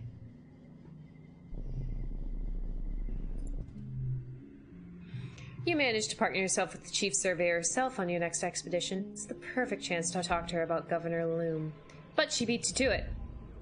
Whew, this was easier trekking when we had hoverbikes, Utopia says as she hauls herself up a particularly difficult stretch of terrain. She reaches back to help you up. That villain Loom's using them all to search for aliens now. Like that he's not finding a needle in a haystack. He sent half my teams out to the swamps now. She gestures at her empty holster. Without weapons, I might add. He's bleeding us dry out here. She scrubs the back of her hand across her mouth. That snake of a man thinks every little thing is a war. I don't like getting attacked by animals neither, but I sure miss being able to explore this planet without Loom getting his paws all over my division and taking my resources for his damn messy war. Funny you should mention. You tell Utopia about Mars's plan to overthrow Loom at the next Virtunalia. She seems excited by the prospect. You forget how young she is, compared to the other council members. Sounds stellar, she says, clapping you on the back. The only question is, who you got in mind to replace him? Mars. Mars? Utopia drawls. Really? Ain't she a mite? Well, she's young. She crosses her arms and gives it a thought. Well, I was only 22 when I became chief surveyor. Well, I guess it's not too far-fetched. How old are you now? 32. Okay. But why Mars? What's she gonna do different than the chauvinistic float cows ours? Pitch me.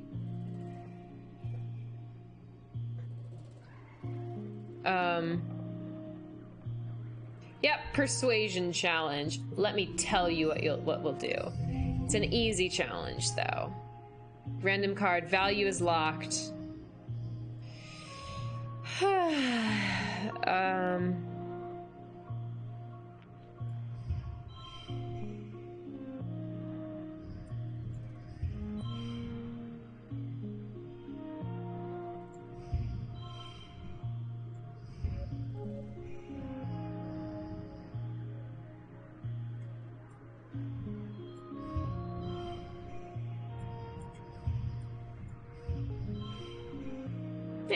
I kind of like it.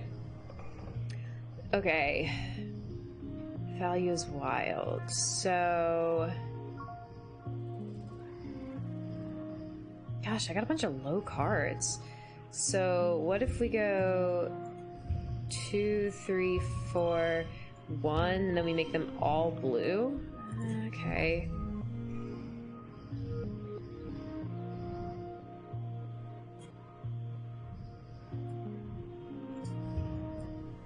Nine, 8. We can go like 7, 8, 9. 6, 7, 8, 9, and then we can't quite get to 10, but I'll just put...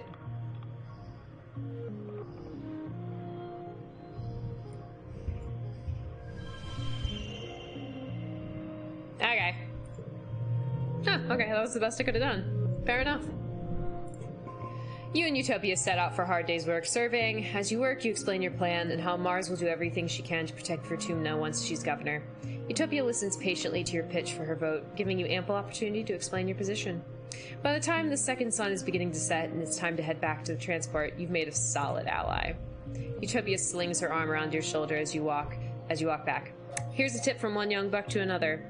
Don't let anybody ever tell you that you're too young, she says. You've been here on Vertumna just as long as any of us have. That's true. That's for my girlfriend. That's for the hot boy.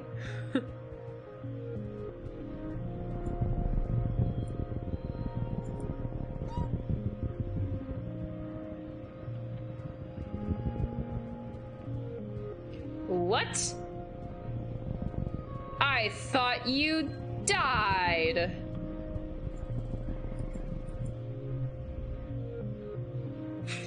You're taking a sample at the base of a tree when you feel something patter off your head and fall to the ground. It's a nut. That's strange. This species doesn't usually...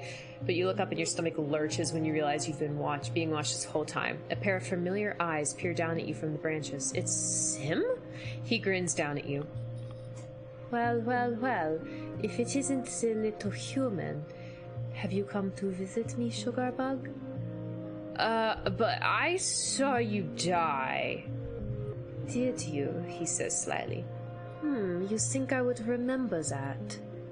If you did witness my death, I apologize, Sim continues. He leans down from his branch, his long hair dangling just out of reach. I imagine I didn't enjoy it much either. How can you just die and come back? It's a gardener thing, he replies dismissively. He's so casual about it. I make regular backups, just in case. Backups? Sim gives you a little smile. Surely by now you know I cannot divulge the specifics of my role here. Doesn't stop you from hinting. Sim's smile grows wider and he trills with laughter. I know. I am having a secret is much more gratifying than I expected it would be. I guess I'm happy you're alive? Sim sighs gratuitously. I wish everyone felt that way, he mutters. One of my associates seems to feel otherwise. At your confused look, he waves his hand. One of the other gardeners, Noctilucent, they really don't care for you humans, I am afraid. They're aware I've taken an interest in you. Yeah, Loom did break Utopia's arm, so of course she's gonna be fine with bringing him down. With a soft whoomp, Sim drops gracefully out of a tree and dusts himself off. He claps you on the shoulder. I'd watch out for them if I were you, he says. They're quite dangerous. Sim turns to leave, but you sputter and grab his sleeve. You can't, after all that. You deserve some answers. Real ones. He owes you that. He turns to you, one arch eyebrow raised. What is it, Soleil? What do you really do here? Sim gives you a blank smile. I am a gardener, he says simply. I was created to be a gardener, and I imagine I will be one until my services are no longer required. At your look of confusion, Sim softens.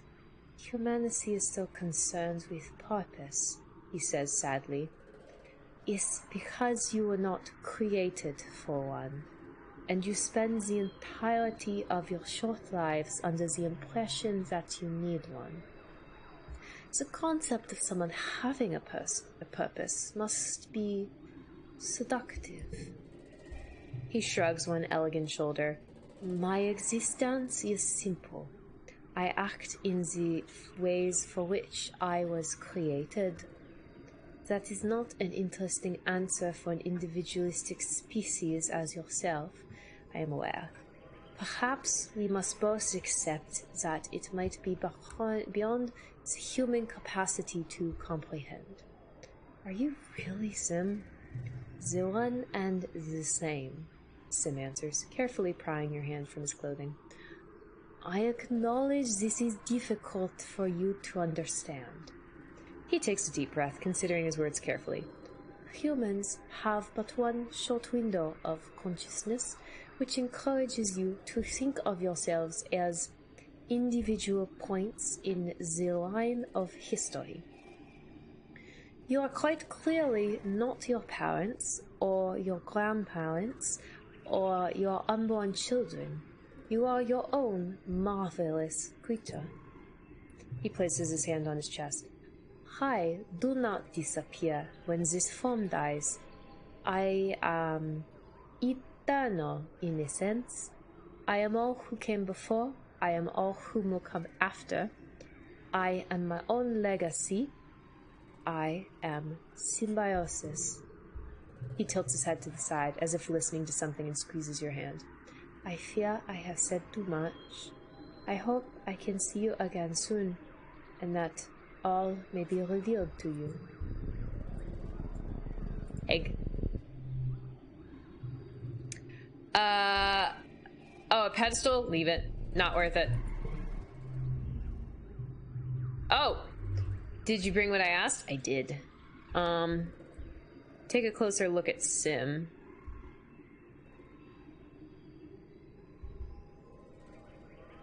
Yeah. It's only fair that you observe Sim in the same manner that he often observes you, intently, and while behind a tree. You pretend to leave, then double back and watch him from a short distance away. You hope you'll see what he does when you aren't around. Sim looks like a human, if an alien had to draw a human entirely from a written description. Too tall, too long, his eyes look too black, his whole posture too weirdly attentive. His hair is the most interesting part, so perfectly kept for someone who seems to live in the wilderness. And sometimes you swear it moves in ways hair shouldn't. Like the first time you saw a time-lapse video of a flower turning towards the sun. You watch in silence for nearly 10 minutes, but Sim does absolutely nothing. He tilts his head like he's listening to the wind. Then he leans over to stare at a random patch of grass for far too long. Eventually, he turns to stare straight at the spot you're hiding. He purrs. Do you like what you see, Sugar Bug? He called me Sugar Bug!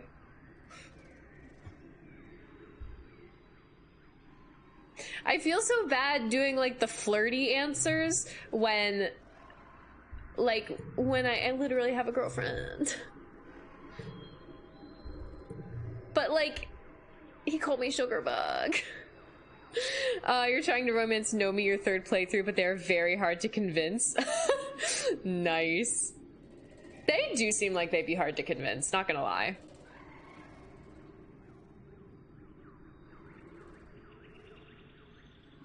I'm just looking. I was tempted. He tosses his long hair over his shoulder and extends his hand, burying himself for your inspection. It is not a crime to be curious, he says. Why, I find myself very curious about you. You look your fill. Now that he's offered, you find yourself constantly drawn back to his deep silver eyes and the hypnotic motion of his hair. And within moments, you find yourself more relaxed. Sim's faint smile fills your vision, blanking out the rest of your senses. Do not be alarmed, he says. His voice sounds like it's coming from the bottom of a well. I have the ability to induce a mild sedative effect in organic creatures. I find it useful in reducing their cortisol levels so that I may tend to them more easily.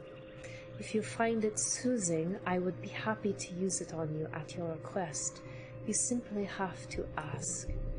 Interesting.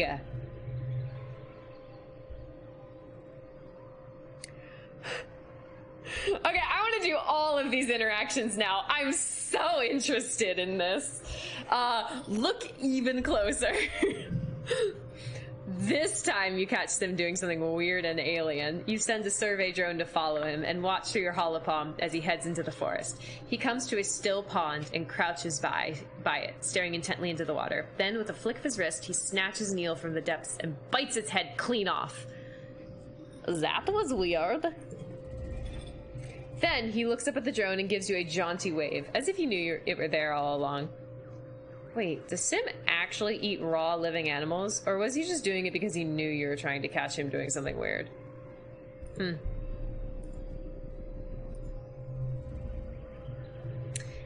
Could you help me calm down? Of course, Sim murmurs, stepping into your space. Whew. His cool hands alight on your cheek, tilting your head to look into his eyes. Within moments, you feel the burdens of your day lift off your shoulder like a balloon floating away into the sky. Yay! Your consciousness reasserts itself sometime later, and you find yourself held in Sim's long arms. You blink away the brain fog and pull yourself together, thanking him for the experience. Sim smiles. It was my pleasure, Celine. Stay safe out there. Okay. I brought you something. I am going to give you a strange device. Yes, he likes them. Oh, he dislikes nothing. There's nothing he dislikes. Sim examines the device for a moment and then hands it back to you. I think you had better hold on to this, Selene. You may need it later. Oh, interesting. Okay, let's give him the data. I knew it, Sim explains. I dreamed about it last night in my vat. In your what now?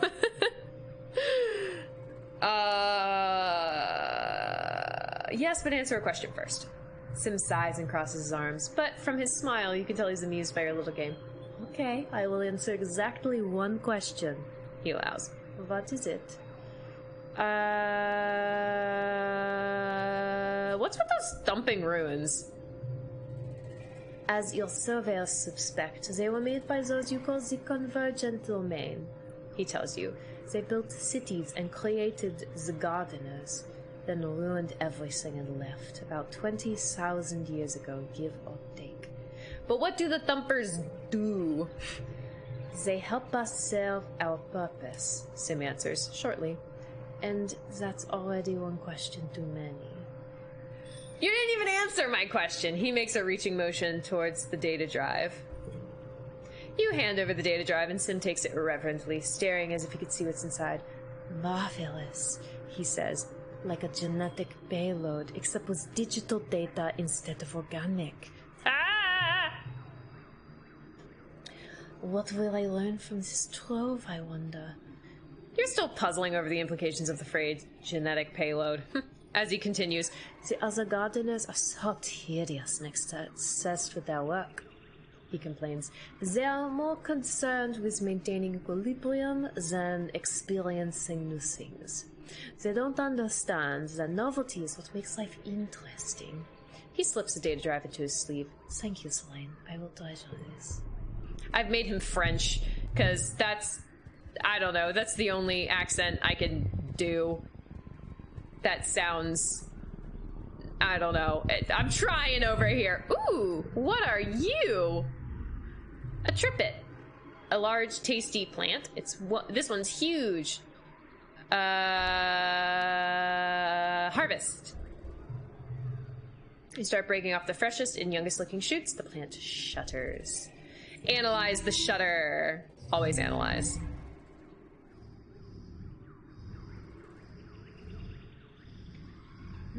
Oh, we got a nice 2, 3, 4 all in the same color. I like that. Oh, no! Okay, 4, 4, 4. I'll take it. Ooh. I might actually have a little trouble this time.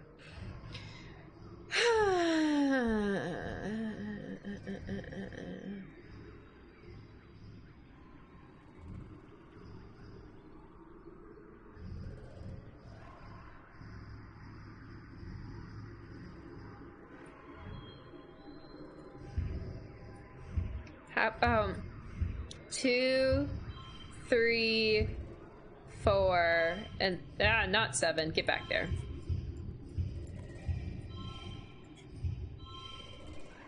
Okay. Oh, I can do this. 28. Okay. So, +1 bonus to pairs. And then we go 6, 6, 6, 6, 5.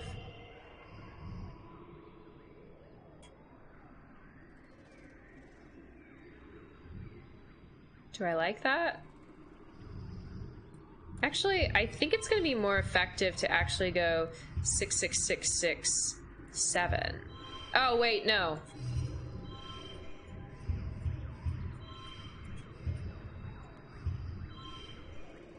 Oh, super cool. Wait, that's what I had before, wasn't it? Whatever, doesn't matter. Oh, no, I could have gotten a 51. Oof. At least I beat the challenge. Yep, this plant is alive and sentient, like an animal. It is definitely not happy that you're ripping its limbs off. It's hard to tell if it's in pain, but you'd say discomfort at least. All the same. I'm not gonna lie, I'm a little tempted to keep harvesting it. Because... I'll stop. I'll be nice to it. Yeah, no, something about what you're doing just feels wrong. You make a note on your map of where it is, but oddly you never find it again. Yeah, it probably moved. Seems like the kind of thing that would move.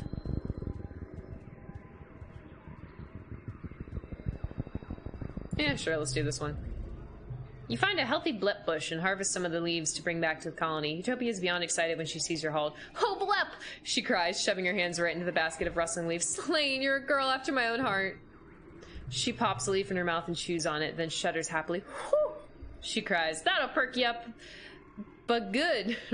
Aunt Anne brews a heck of a cup with the stuff, but me, I prefer it raw. She points at you. Don't you go getting any funny ideas. This'll turn you green and give you spots. Cross my heart. Stay away until you're older. Oh, so it's a drug.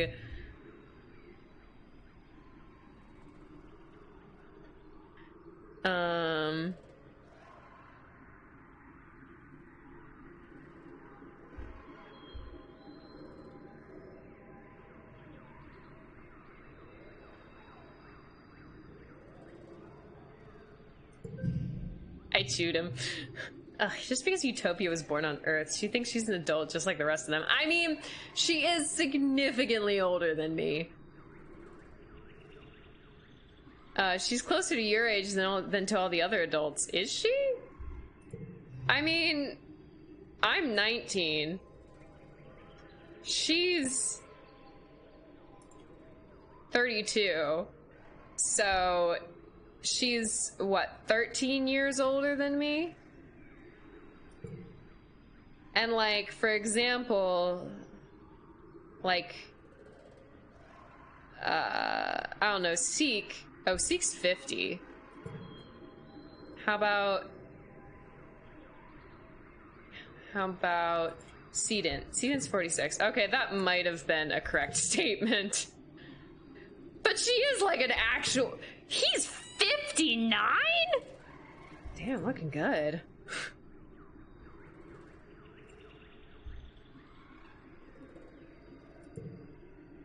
Okay, maybe that was a correct statement. Whatever. She's closer to you. What does she know anyway? You wait until Utopia leaves, then shove a leaf into your mouth. Ugh, you struggle not to spit it right out. It's so bitter. But you can't help but stick out your tongue. Blep indeed. Blep. Mysteriously, you experience a rush of giddiness a few minutes later. Whew! Wow, that blep sure is good. No wonder adults keep this stuff away from kids. It's probably addictive. I ate the drugs, and it gave me beneficial things.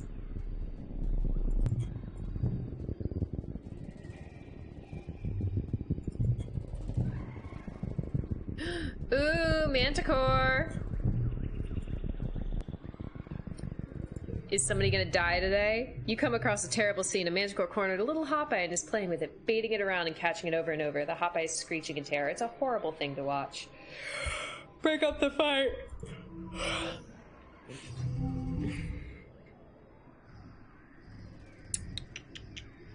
Okay. Oh, we got 3 6s. Well, yeah, let's just start with 3 6s. I feel like that's a pretty strong start. Oh. I'm dumb. Whatever. Not a big deal. That card gets +2. Okay, so we have a 9. So that means if we put a 6 here, we get an 8. 7. Darn, can't quite get that 6, but...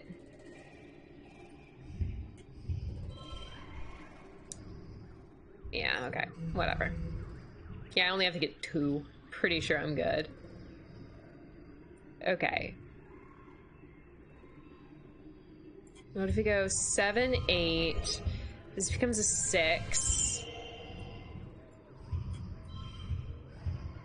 6, and then we need a 5. Ooh, or we just boost all of the... what? Oh, wrong one.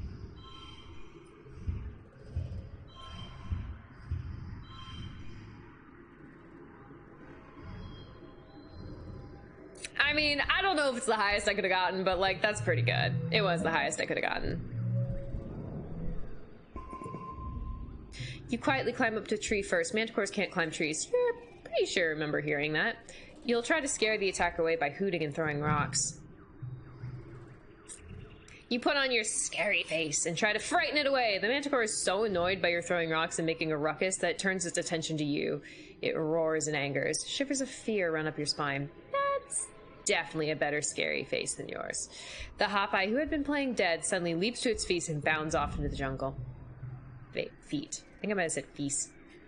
The manticore is now very angry with you. It rears up and digs its claw into your tree. You hold on for dear life as the tree shakes. It roars and rustles its mane at you, pacing back and forth under the tree. Then it sniffs around where the Hopeye has been, grunts one last time in frustration, and wanders off into the jungle. You stay in that tree for another full hour before you dare come down. Scary, but you save that little Hopeye's life. Cool. An absolutely enormous tree forms part of the path here. Its roots cut natural stairs into the path, and its magnificent canopy of large flat leaves completely blocks out the sky. The arch overhead almost to the ground on the other side. Walking under it is like going through a tunnel. In the tunnel is dark and gloomy, unseasonably cool, and filled with some whispering of leaves. You get the sense that something is aware of your presence. Ooh, climb up or whisper back. You want to climb up. You climb up onto one of the big flat leaves. Surprised they can actually scorch your weight. Neat!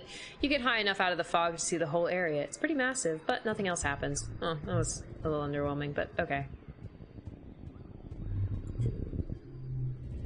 You come across not just one Vriki, but a whole swarm of them. Mostly just baby ones, about the size of your head. They're all amassed around the massive tree, scurrying up and down the trunk. When you see the tree itself under the swarm, you notice it's the same pale pink as the baby Vriki. Its tentacle-like roots meander a fairly large distance before plunging into the ground.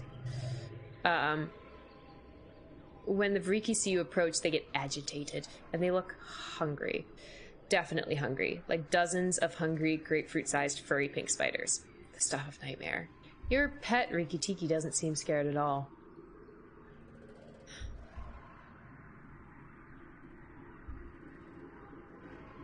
So, I want to fight them, but just because I want to get the combat.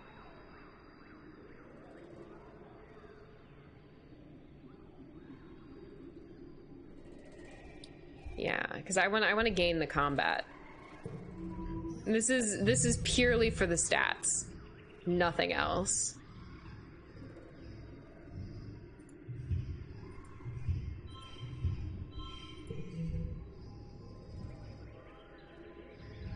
Okay. Neighbors become wild. Gosh, we got that 9, 10. We can do 8.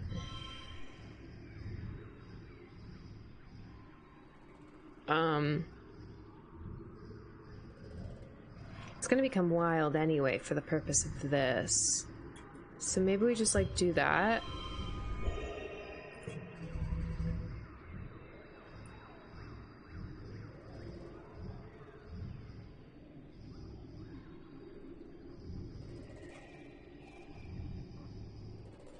How about bonus to pairs? +2 to that card, and then we just 6, 6, 6. Whole bunch of 6s. Nice! Well, that wasn't so hard. You smackle a couple of them to the ground, and the rest scuttle up to the boat bows and hide there. You puff your chest bravely and walk on. Okay, sorry, I gotta pause really quickly. I really need to go to the bathroom. I'm gonna save my game really quickly in case something crazy happens. Like, I don't know, like the game crashed or something. I will be right back. I just gotta head to the bathroom really quickly. Be right back, don't go anywhere. I will be right back.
Okay, I am back. I told you I'd be back. I told you. I told you.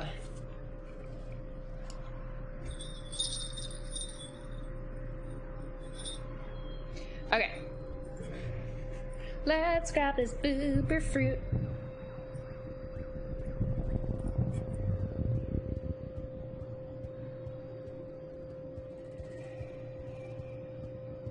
Okay, now we're getting back to stuff we've already done, so let's just, like, do it.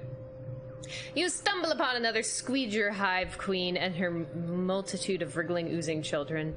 When she sees you, her mandibles start clicking in annoyance, and she puffs up angrily. She looks decidedly more dangerous than other squeegers you've seen. Seems like your thievery of a royal jelly has consequences. Do it anyway! I like the challenges. They're fun. Okay, okay.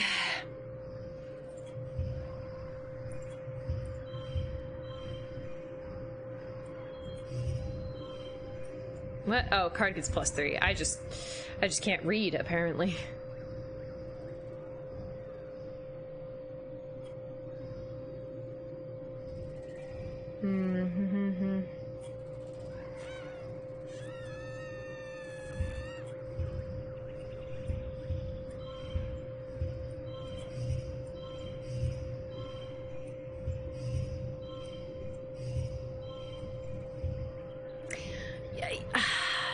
You know, yeah, okay, it's fine.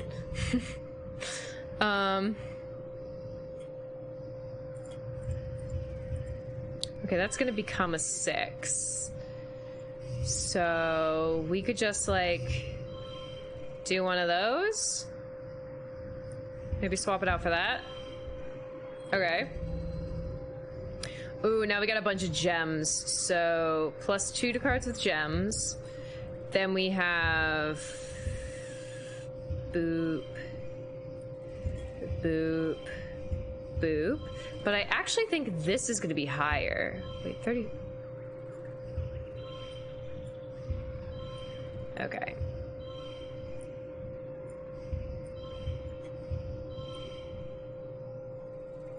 Oh, because all these are wild, so they still they count. Okay, I see.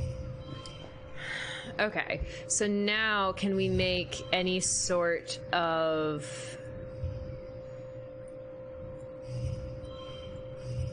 6, 8, 9, 5, 6, 8, 9. Not quite. Oh no! Oh shoot, wait, I'm doing so poorly this round.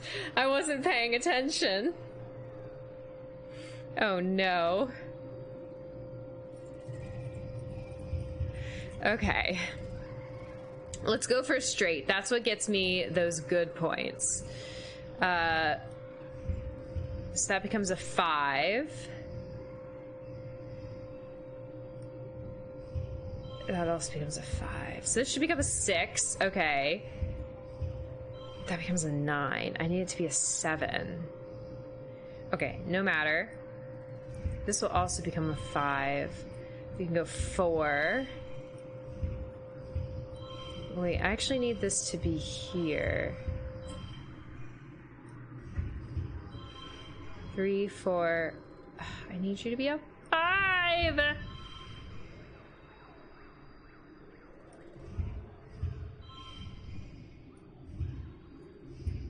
Okay, okay. What if we go 2, 8? Ooh, okay, 7, 8, 9. Okay. But I don't have a 6. Okay, that was difficult. We're just gonna go with it. Okay, I got pretty close.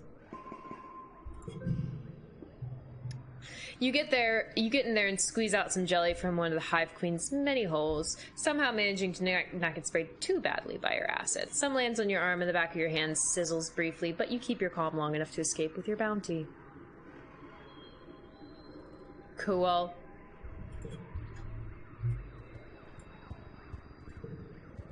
Oh, I'm stressed. This will be the last thing I do. If it's the last thing I do... Oops. You come across a veritable feast of berry bushes. Gloopily sagging bushes with enormous purple berries. They look delicious. Research them first. Okay. +3 on the 3rd stage challenges. Okay, I'll hold on to it. What if we just go classic 3, 4, 5? I know we're not using its ability, but I don't feel too bad about that. Value is wild. I do like that. Become a 7, 6, 5, 4. 4, 5, 6, 7. I like that. That's a 44, or I could do that to make it a 45. Yeah, I think I'd rather just use it here.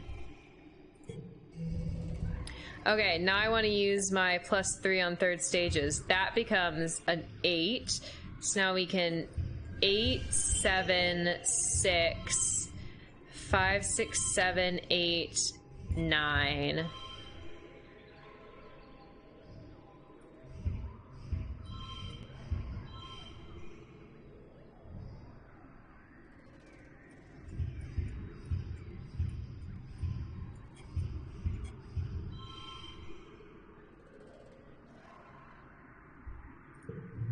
Oh, it was so close.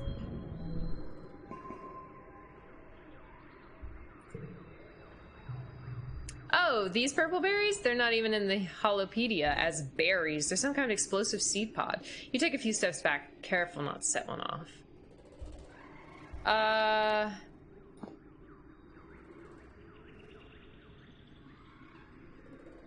gonna harvest them anyway. As soon as you get your hand around one of the fist-sized berries, you hear a pop and feel a rush of heat against your face. Oh. Okay.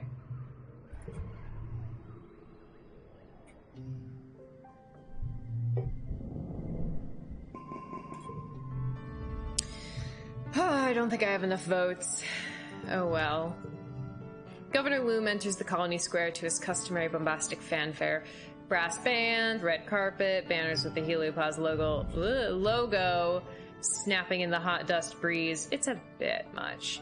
The governor gets his usual tithe of applause from diehard soldiers, but it's obvious how tired and fearful everyone has become in service to this war. You catch Mars's eye, and she nods in solidarity. You've planned this for so long. I planned it for a whole 2 months. And now is your chance to strike. While everyone is watching, you can get the entire... If you can get the entire council to speak out against Loom today, maybe the rest of the council is ready for a change. Anyone is better than Loom, even a teenager. I don't think we're gonna do it. Governor Loom raises his hands for silence, though it's largely unnecessary. Pioneers of Vertumna, he begins. We stand here today, not shivering and quaking in fear, but with our hands around the neck of the planet herself. Before you can continue, Mars leaps from her seat and runs to the front of the stage. A ripple of fear goes through the crowd. You all remember what happened to Utopia last year. It doesn't have to be like this, she cries, speaking to the crowd. We don't have to listen to him. He's just a bully with a gun, like the ones we left behind on Earth. We're going all in, guys. I don't think it's gonna work. You put yourself between her and Loom's honor guard. She flashes you a giddy, grateful smile and turns back to the crowd. She points to the governor. This man has made you think that the only way to survive is through violence, she says. He's just a soldier, and not even a good one. Violence only makes small, weak men feel powerful. She turns to the council. He's not powerful. We're powerful. We broke free of Earth. We broke free of the war and bigotry and inequality. We can break free of him too. Please, she urges, stand with me. Reject Loom and bring in the new era, a colony led by someone born among the stars. She holds her hand to her chest. Me, I can lead this colony.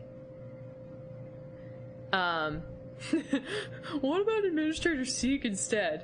Governor Mars is the future! We just all gotta go back in. Okay, one council vote.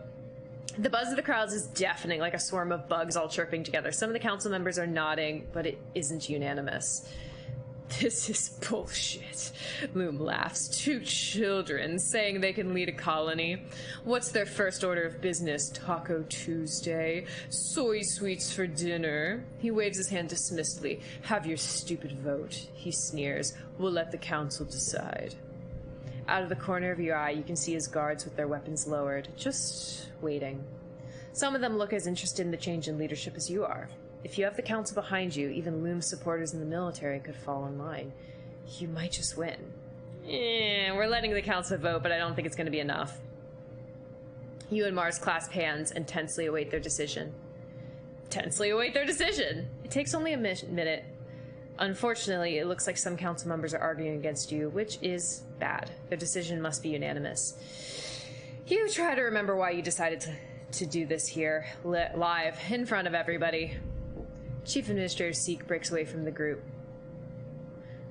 Wringing their hands as they look up at Loom. The council has decided against any change in leadership, they say, their reedy voice gaining strength in the expectant silence. We apologize for the actions of these young patriots. Please forgive them and be merciful, Governor. Loom smiles with all his teeth. Down at you and Mars. Of course, he says. No hard feelings, children. You and Mars are ushered back to your seats by armed guards. Darn! I knew we wouldn't have done it in time. Next run through, maybe. He raises his fist to the sky. This planet is rich, he cries.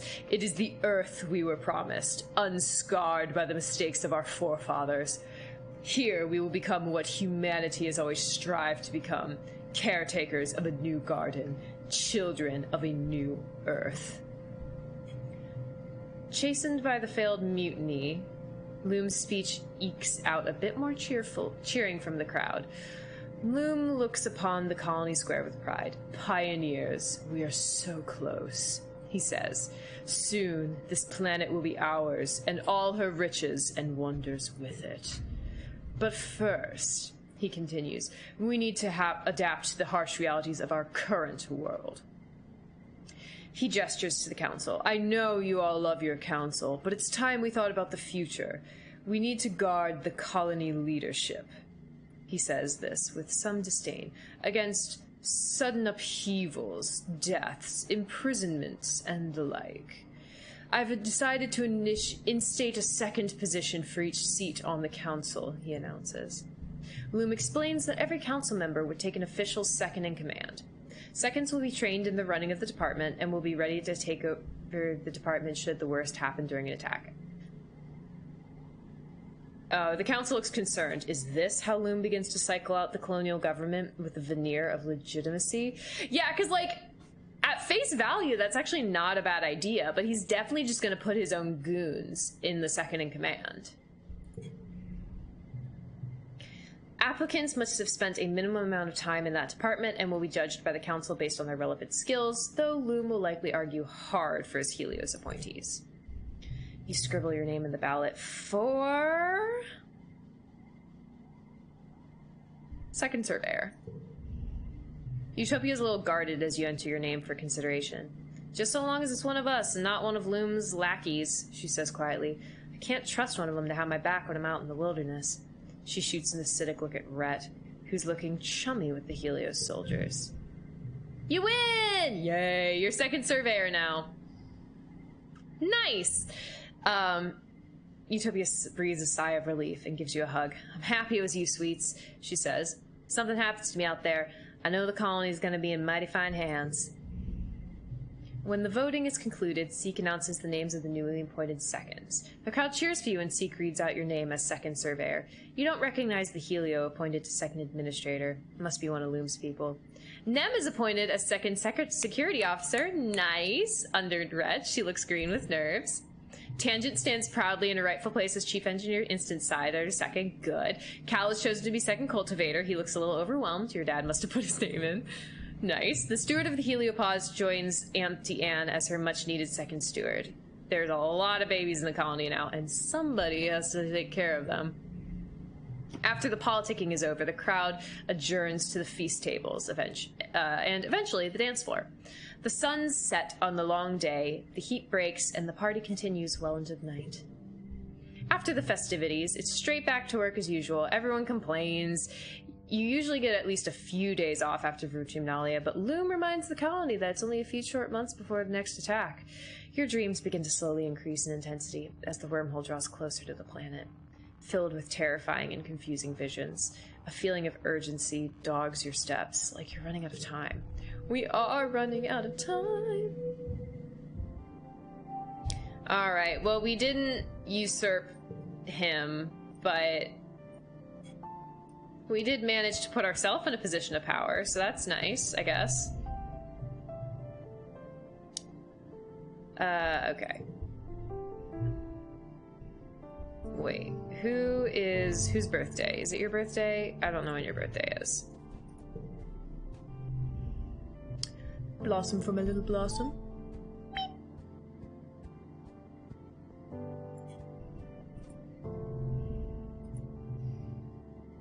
Nope, not your birthday yet. Mars squints up at the sky. I suppose it's better than being cooped up on a spaceship, she says begrudgingly. It's hot and dirty, and it smells bad, and there's nothing to do. Why, if it weren't for the constant risk we'd all die, it would be paradise. She sighs, her shoulders droop. Ugh, I hate this place. Aww. It's not a great thing to say after I just stuck my neck out there for you to be governor. Rex is always, flitting around from task to task. Okay, I've already read that one.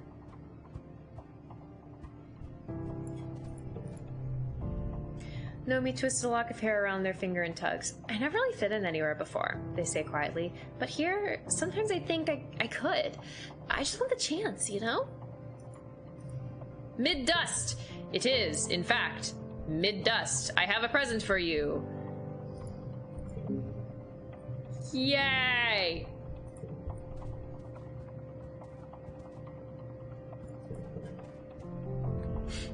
Tang is asleep at her desk. Bye. Nomi, girlfriend! Nomi is standing with a few other soldiers. She nods at you as you approach. Not even talking to you.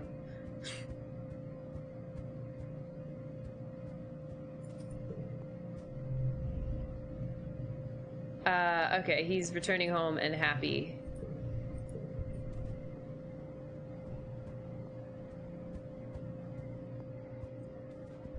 Wait a minute, who am I close? 92, okay, versus Rex, oh, 89, yeah, okay, we're getting close to that next.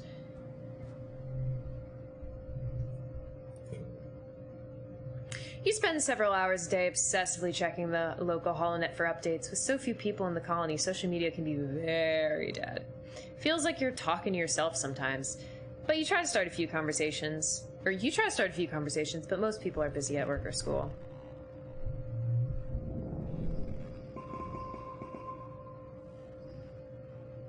I don't like doing that one. Rex has called a meeting all interested partiers, his words, to join him for the unveiling of his bar. Oh yay, his bar is done! He's amassed a huge crowd. By this point, everyone's heard about his mission. Nomi's here, of course, bopping around like they're about to explode with pride. Ladies and gents, and those who defy classification, Rex begins, winking at Nomi. The time has come for this colony to have what it really needs. A place to partay! With that, Rex flips on the lights. The crowd gasps and blinks around in awe. There's so much to see. And it's an ambitious build.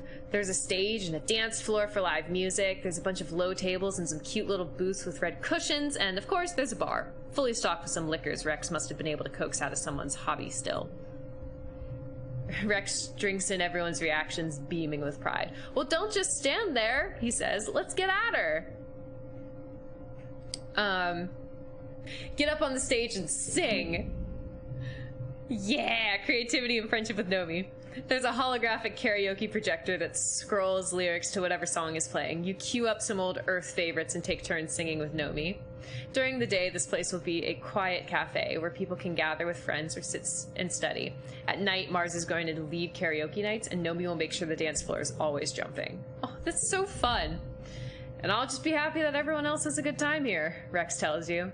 It's great to finally have a place purpose-built for having fun. Thank you, Selene, for all your help. You're welcome.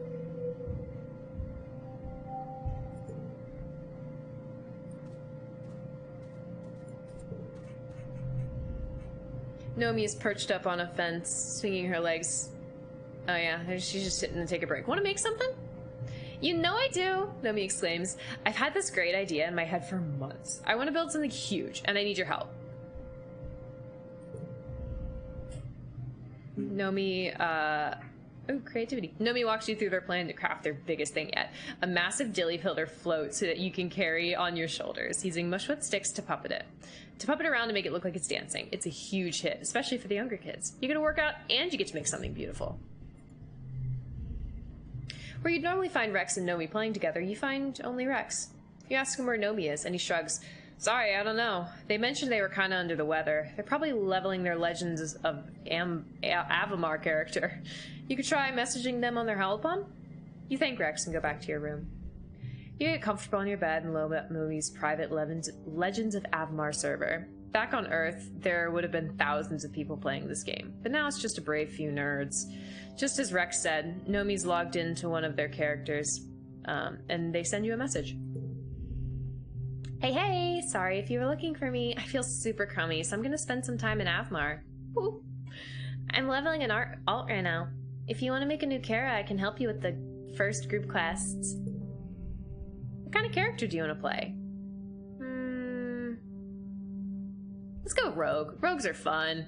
You log into the game with your new character. After spending a few minutes having a minor existential crisis over their name, always, you eventually give up and name them after yourself.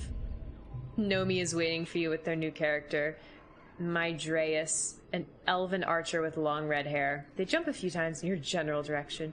Your character is so cute, hee hee.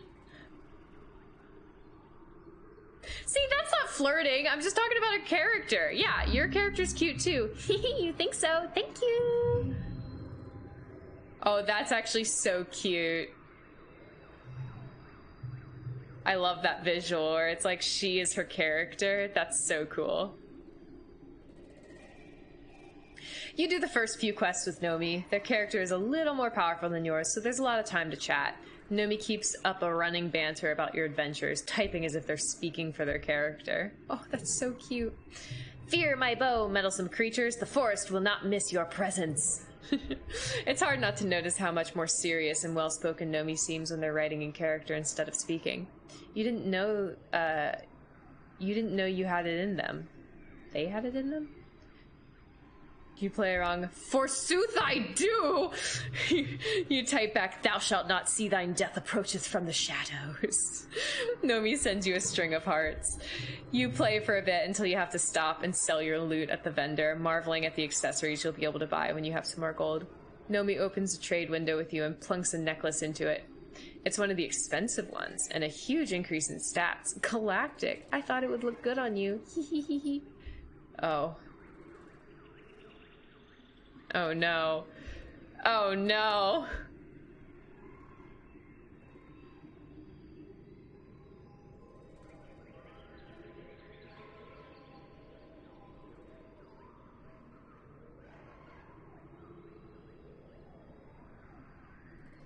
I think I'm gonna accept it, but I'm not gonna flirt back. Because that's, like, a little more flirtatious. Like, saying that her character is cute is just complimenting a character.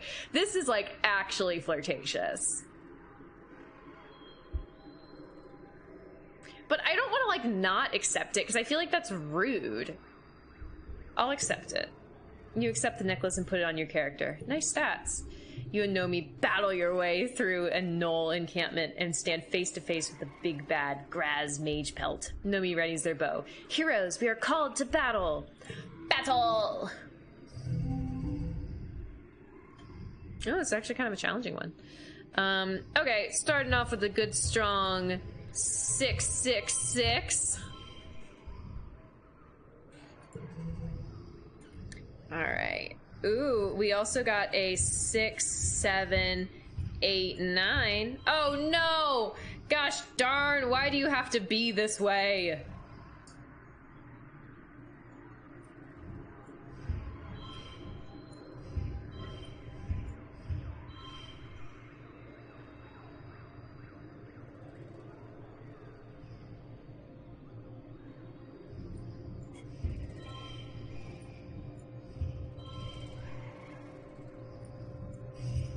I really want that straight, so I'm literally gonna use a thing.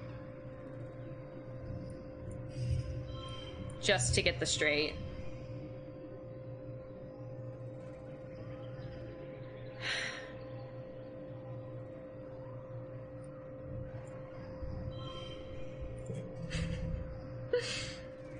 I just really wanted that straight. Okay. Neighbors become wild. I like that. What's this gonna end up being? Just a quick check. That's gonna end up being a 5. Ooh, super goal is 27. So we get kudos if it equals the goal. So I'm gonna try to get it. What if we just 4, 4, 4, 4, 4? Oh, it's too many. What?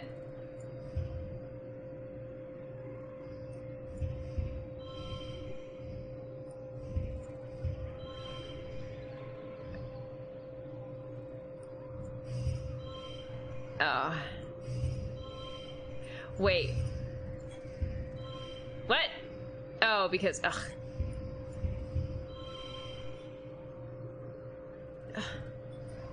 But I can, what?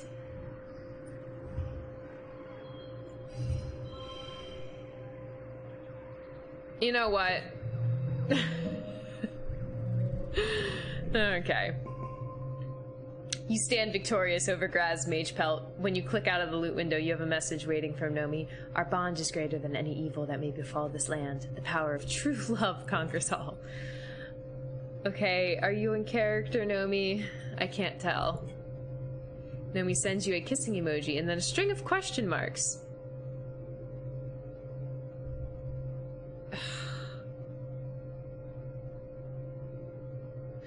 See, and PJs, you were like, it's so hard to romance Nomi.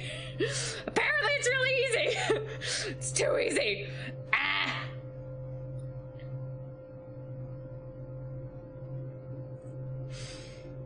Oh, this is a struggle.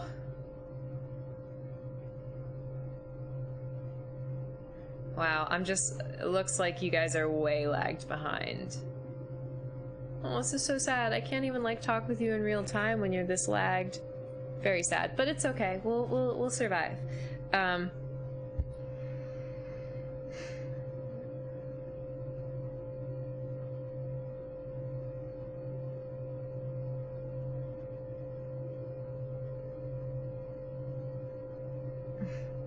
I don't think I want to flirt. I'm just gonna say, wait, what? I feel a little bad. Don't be weird, OMG. Ha ha ha. It's just in the game. Okay, it's just in the game. Ugh. Nomi, why are you doing this to me? Yeah, I mean, our in-game characters. Okay. It's just in the game. OMG. Yay, OMG, I'm happy you get it, Lamau. You wait a few minutes while Nomi composes their message. Finally, they send you. Maedreus Tree Whisper turns and embraces Selene in their strong arms. My love, they say, by your sides, I would hazard any foe. Nothing frightens me more than the prospect of a life without you. The fiery-haired archer bends to press their lips to Selene, sealing their love with a kiss. You log off the game and open a chat window with Nomi. What do you say? That was really fun! OMG, yay, thank you! I had so much fun too. Well, maybe I will use it for inspiration for my manga. I sure don't like anyone like that, OMG. Okay, good. Good. Sometimes it feels like everyone's just a big ball of hormones here. Like, all of a sudden, everyone cares about doing smutty stuff, and I'm just sitting here like, yuck. I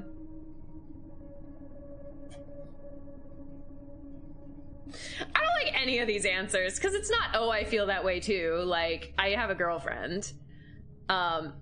Think you might be interested someday, but it's not like a growing up thing. But like the whole maybe you haven't met the right person is just so cliche. But I'm gonna go with that one, because out of the three, I feel like that's the best option, but I don't like any of the three. OMG, rude. What does that even mean? Wow, Selene, you can't just say that to someone. That's not how it works. I know! Just because, sure, okay, I might like someone in the future doesn't mean my feelings aren't valid now. That's not what I said!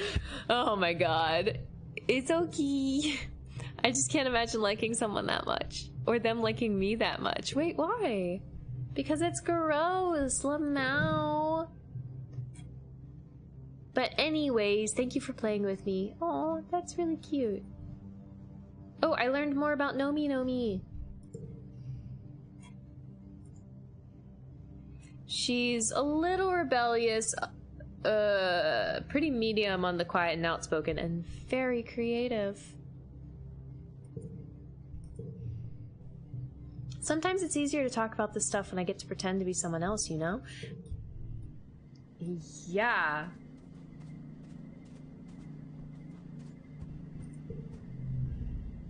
Seriously. I don't even know who I've talked to this month yet. What a treat. I know. I'm amazing. I feel like I've talked to almost everybody. Enjoying the oh, Rex yawns and scratches his stomach. It's a good day as any to enjoy the miracle of existence, I guess, he says and shoots you a thumbs up. Not much more I could ask for, really.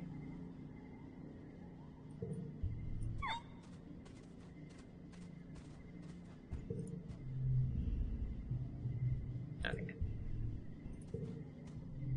I wanted to see notice board. Colony security rating 60% orange. Ooh, but the food supply is excellent.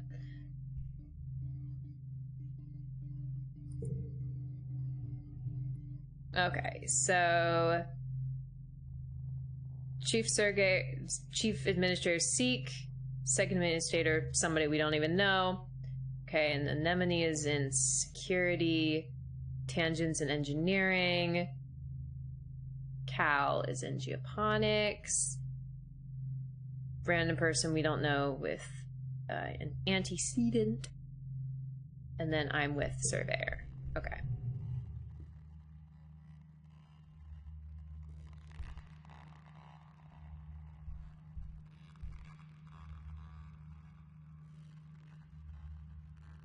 I might actually do this one because I'm really close to maxing out toughness, and that would do it. So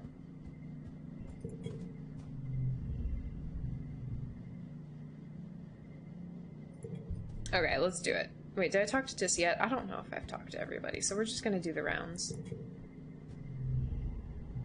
Okay, he came back from a thing. Okay, cool.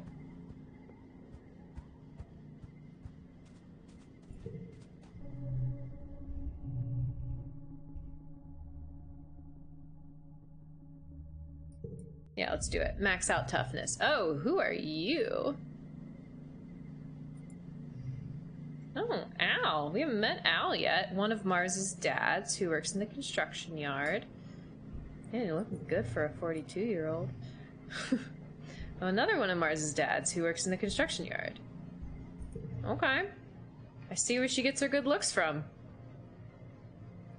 Chief Administrator Seek, the unofficial heads of the construction crew, are Aluminum and Burnish. Oops. Mars's dads. You don't know them very well, but they're great supervisors. Honest, friendly, straightforward guys with wide shoulders, strong backs, and soft hearts. They're really nothing like Mars at all. How did that happen? You're working with them while they tear down the internal walls of the heliopause, scoring edges carefully with plas cutters and using sledgehammers to knock great sheets of metal free. Sounds like Shipbreaker.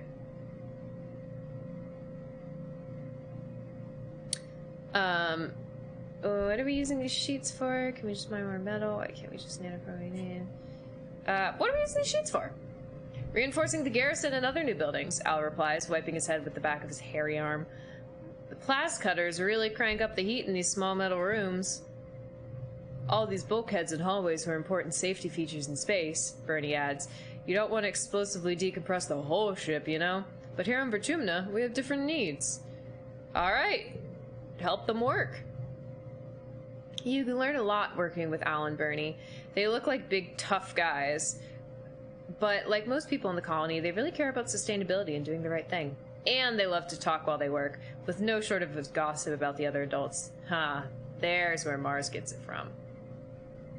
If you keep your ears open, you're going to learn more here than just how to smash stuff and nail it back together.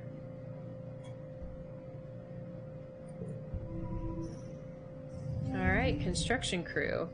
+1 for each gem on other cards locked in place. We could go like 4, 5, 6. Get that up in here.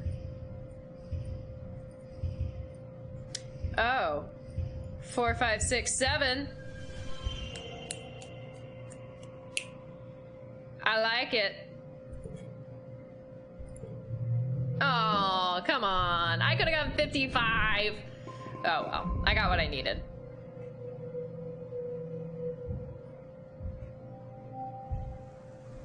Early wet. I think it's somebody's birthday. New perk. Shop gadgets. New cards at the depot. Ooh, and another new perk. Immune to injury. Never receive the injury status effect when hurt. Wonderful. Supply depot. New tech. Cool. Wow, that is a good tech. I don't have enough for it, though. Mars squints up at the sky. She doesn't like this planet. Hey, Rex. You swing by Rex's lounge for some much-needed rest and relaxation with your friends.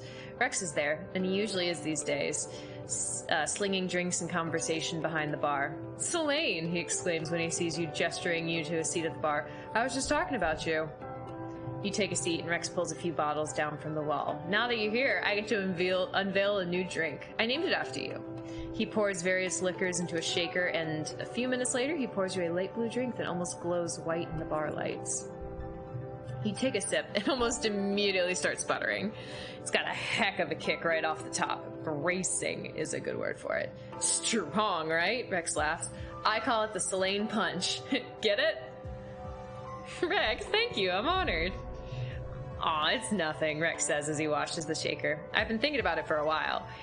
You're one of my best friends. I'm honestly just like so happy I met you and we became friends. Nomi, who's sitting beside you at the bar nursing their own drink, has an umbrella and a Watado skewer and popping candies, clears their throat, and Rex laughs. I said one of my best friends. Jeez, can't a guy have two best friends? Rex jumps up the bar and swings his leg over. Why don't you stay for a while, Slade? You've been working hard. Let me help you relax. What do you want to do? What do I want to do?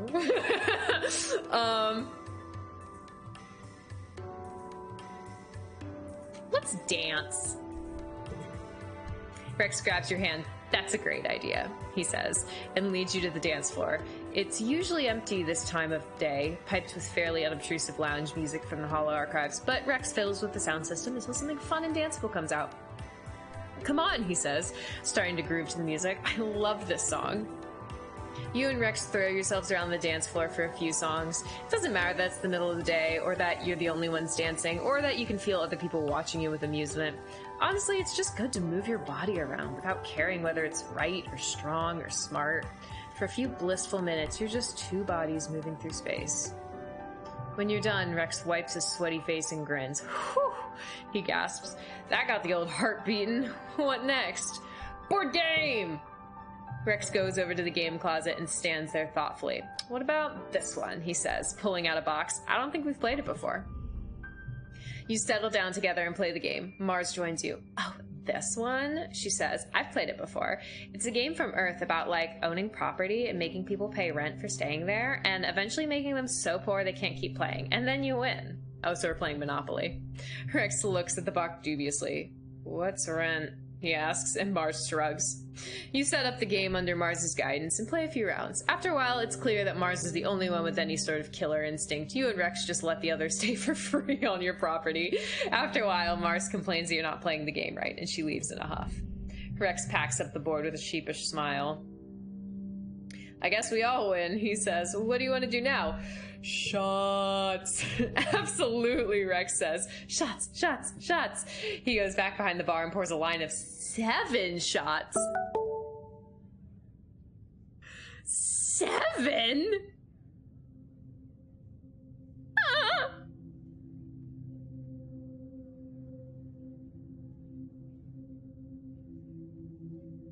We're gonna race with 7 shots. Oh, 7 shots between the two of us. I mean, that's not much better. Okay, ready, set, go. You slam through the shots in record time, relying on your superior constitution to easily outpace Rex. You drink the middle mark first and stop, not wanting to be greedy. Whew, Rex says, finishing the rest and then putting his head down on the table. Okay, wow. Remind me to make your drink stronger. I underestimated you. Afterwards, Rex asks, what's next? Definitely karaoke, because that's the best thing to do after shots.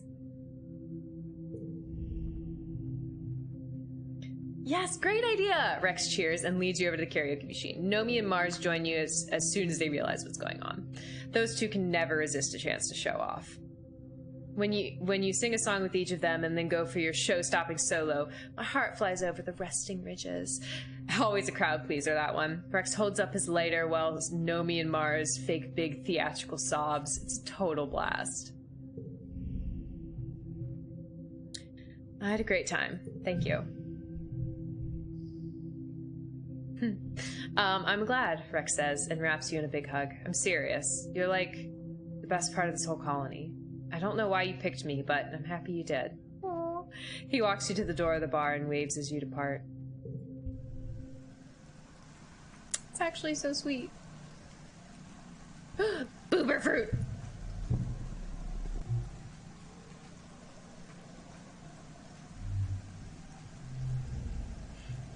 I think I've come to truly love this planet. You've got visions. Where's my girlfriend? I want to give her kisses. Hello. Nem stares at the wall, stone-faced. She barely acknowledges your presence. Here, I got something for you. It's an egg.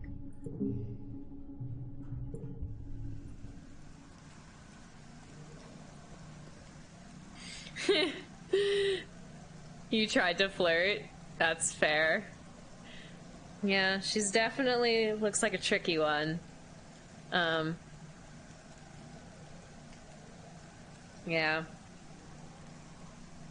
Very flirtatious in the game, though.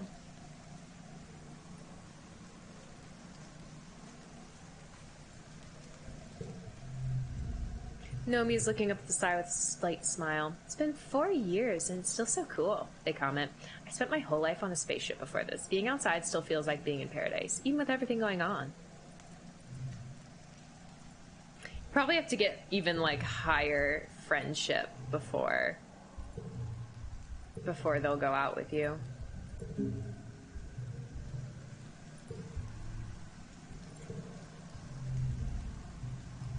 Okay. Wait, is it your birthday?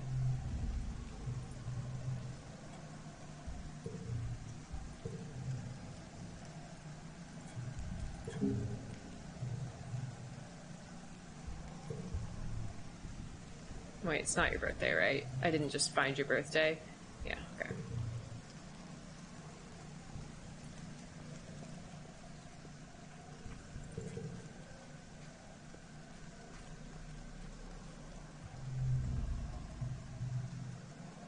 Alright, he's just saying hi. Okay, what do I want to do this month? Biology's decently close to leveling up. Maybe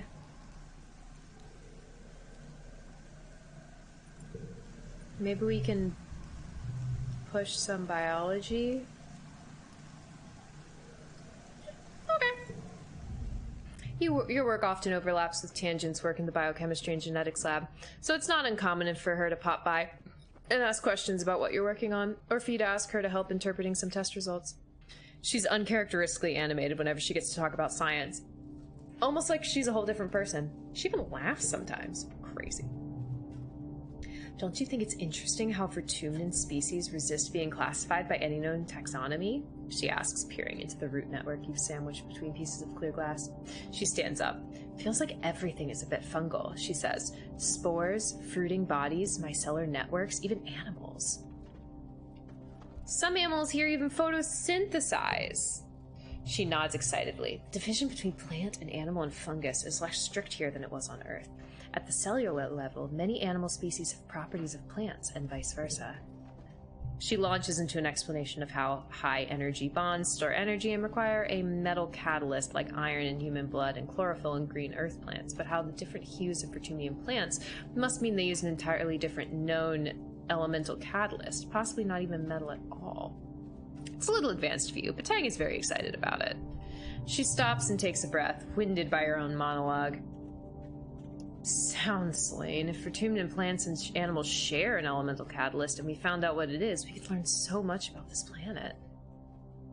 Oh, yeah. Sure, beautiful flower instead. Just like, whatever. Yeah, I want to help you advance your theory.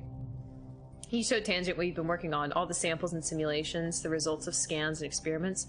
Incredible, Tangent says, going over your notes. We've been attempting to match genomes in various samples in order to construct a phylogenetic tree, but we're at capacity already.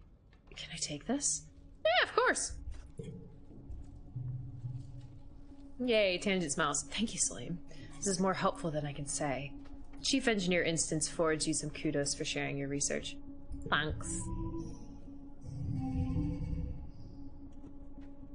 Alright, you're locked in. So, what if we go...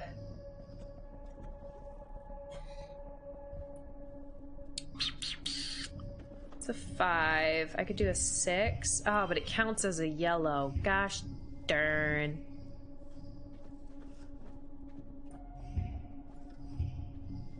I like that. Pupe. Pupe. Pupe. Pupe-doop. But oh no, because the 6 counts. Dag-nabbit.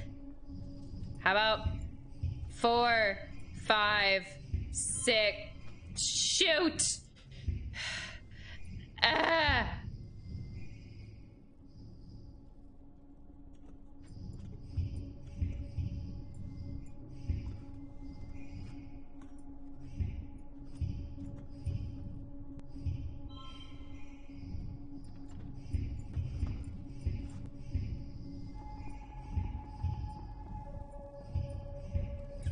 Okay, we have 4, 5, 6. Okay, so 4, 5. That gives us 38. This gives other 6. Oh, only 40. Oh, 38. Okay, 40.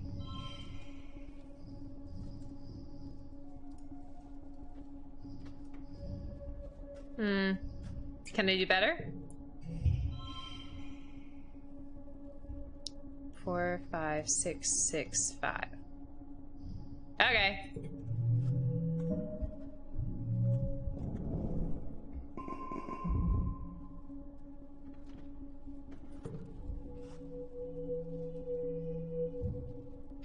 All right, I know the stream is getting long, but we're so close.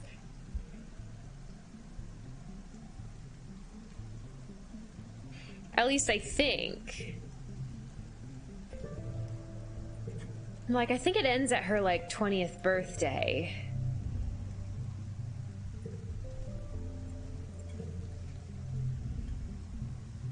Read an actual book. Okay, I'm gonna do a little bit of, like... We're gonna zoom through these interactions. Just make sure there's nothing. Okay, I got you a present. Take this stick. Also, give me a hug. Yeah, and I maxed out his friendship. Awesome. Mars.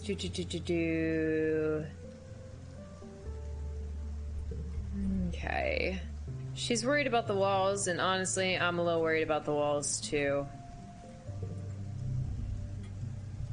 Okay. Okay.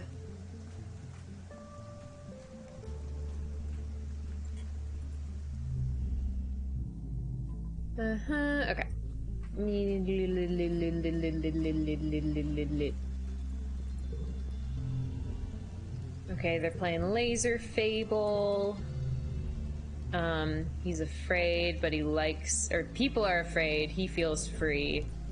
Okay, is there something I can do to help the protection of the colony?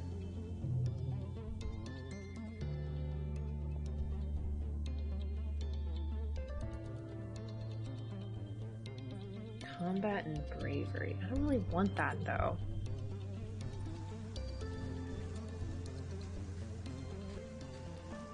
Maybe I can do more construction work. Maybe that'll help. Engineering and toughness. I want to give it a shot. I want to see what happens. You work with Rex on the construction crew this month. His particular brand of enthusiasm is infectious. Every day feels like hanging out with your best friend. Rex is a hard worker when he wants to be. He has a lot of passion for building, and his eyes light up when he talks about how the colony is going to grow and change as it matures. He's really interested in how people use different spaces and how the space itself can change their behavior. Seek sends you both on an errand to pick up some mushwood scaffolding. Can't believe Seek asked us to go fetch these poles, Rex laughs, adjusting his grip on his end of armful of poles. Get it? You groaned audibly and wonder how he can make her tolerate such bad jokes about his own canine features. Oh, I'll make any excuse to make people laugh. He smiles. But what's really funny is I've never seen a real dog, and probably never will. But before the Helio left Earth, I guess the big fashion craze was for people to splice animal traits into their genomes. He hums. Found the only dog boy, does that make me super fashionable? You get to the construction site and start setting up area for scaffolding. The mushwood poles are strong and flexible, perfect for creating temporary supports, and light enough for two people to put them up quickly. Volunteer to be the planner or the climber.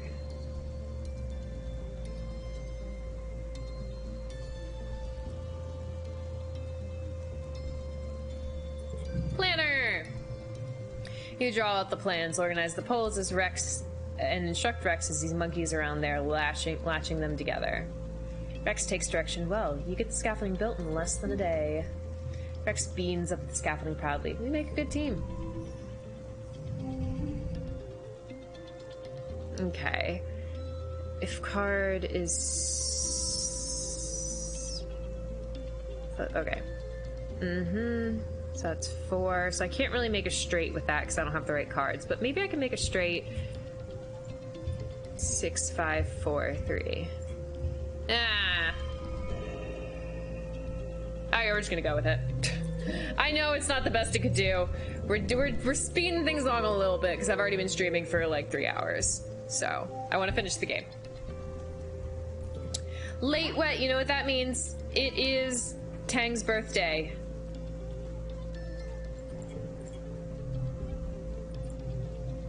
Yeah, late wet, you like yellow flowers and medicinal roots. Here's a yellow flower.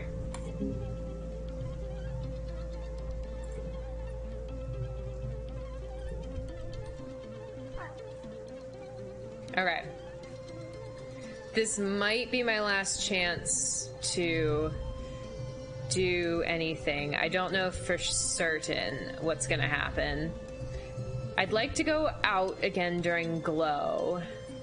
How much do I have?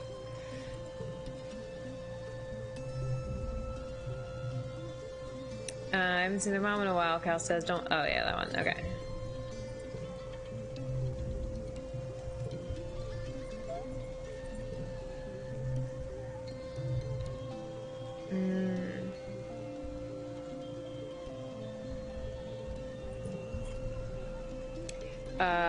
So what's that, like a normal Saturday night for Bunny? Oh, in the bar? Yeah, pretty much.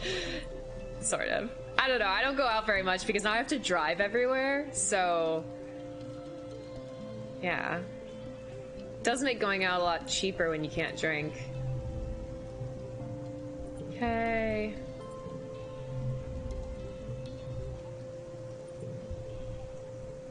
Let me give you one last thing. Does this interest you? I finally found his birth. Oh, duh. Oh my god, I'm so dumb. I knew he was twins. I knew he was twins with Tangent. I'm just dumb. And didn't put 2 and 2 together that means his birthday would be on the same day. Oh my god, I'm so dumb. He plucks at the root for a bit, but then his shoulders slump. Did you give these to me because it's my birthday? He asks. I actually hate it when people make a big deal out of my birthday. It's, look, maybe you should just go do something nice for Tang. She actually likes the attention. Yeah, but you still made friends with me, so... I am so close to gaining his friendship.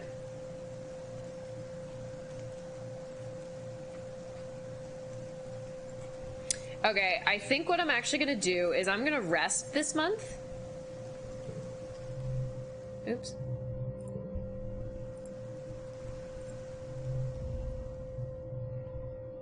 Okay, I'm gonna rest for this month. I'm gonna relax on the walls, which will give me +1 with Dis, and maybe I can get lucky and max him out. I don't think I can. I think I'm gonna be like 1 short. But then also that's going to get me back up to maximum, like, or minimum stress, which will be nice for going out into glow. This gives you a short nod as you climb up onto the walls and take your place nearby. He's good company, if you're looking for the kind of company that leaves you alone and doesn't bother you very much. He's looking for the same. You're a good match for each other that way. Okay. I actually find that one very annoying, so we're gonna forget that one. It's now glow.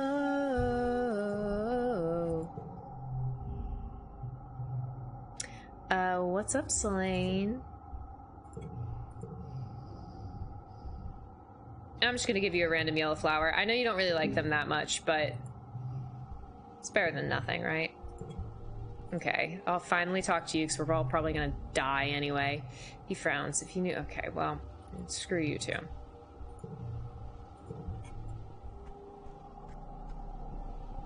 Ooh, Crystal. Hey, Tang.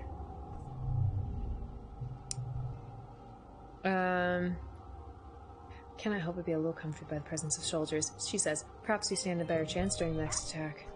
We might, actually. Okay, he's talking about how the planet feels different during Glow. Everybody says the soldiers are gonna protect us, it's gonna make the aliens more mad. Yeah, okay. This is their planet. If we can't figure out how to play nice, they're not gonna stop until we're gone. Yeah, they have a much better chance of eradicating us than we have of eradicating them. It's an entirely different planet in Glow, Dis says, smiling softly, but out into the illuminated wilderness. It's my favorite season, full of secrets and danger. Does this interest you? Yay. What? I maxed out your friendship! Be friends with me! Rude. I thought I was gonna unlock another, like, interaction with him. Darn. Alright, well, let's go out into Glow.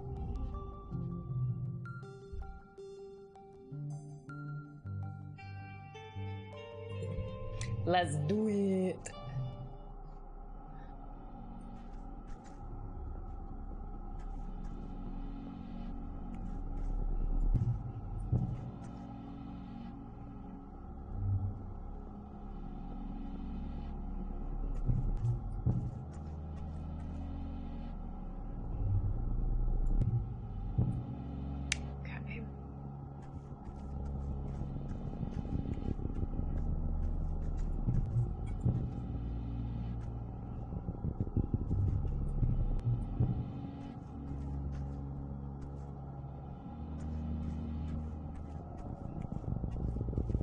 Sim! Shadows upon shadows move against each other in Glow, wavering under the gloaming of the mush trees, like ghosts. The forest is as still as a creature breathing its last breath. You don't see Sim until you're practically on top of him. Hi, Sugarbug. He laughs, holding you by the shoulders. Miss me? You nearly didn't there. I totally saw you there. Sim smiles. Of course you did. You're practically made for this place. Sim starts walking through the forest, his footsteps finding the path with ease. This is my favorite time of year, you know?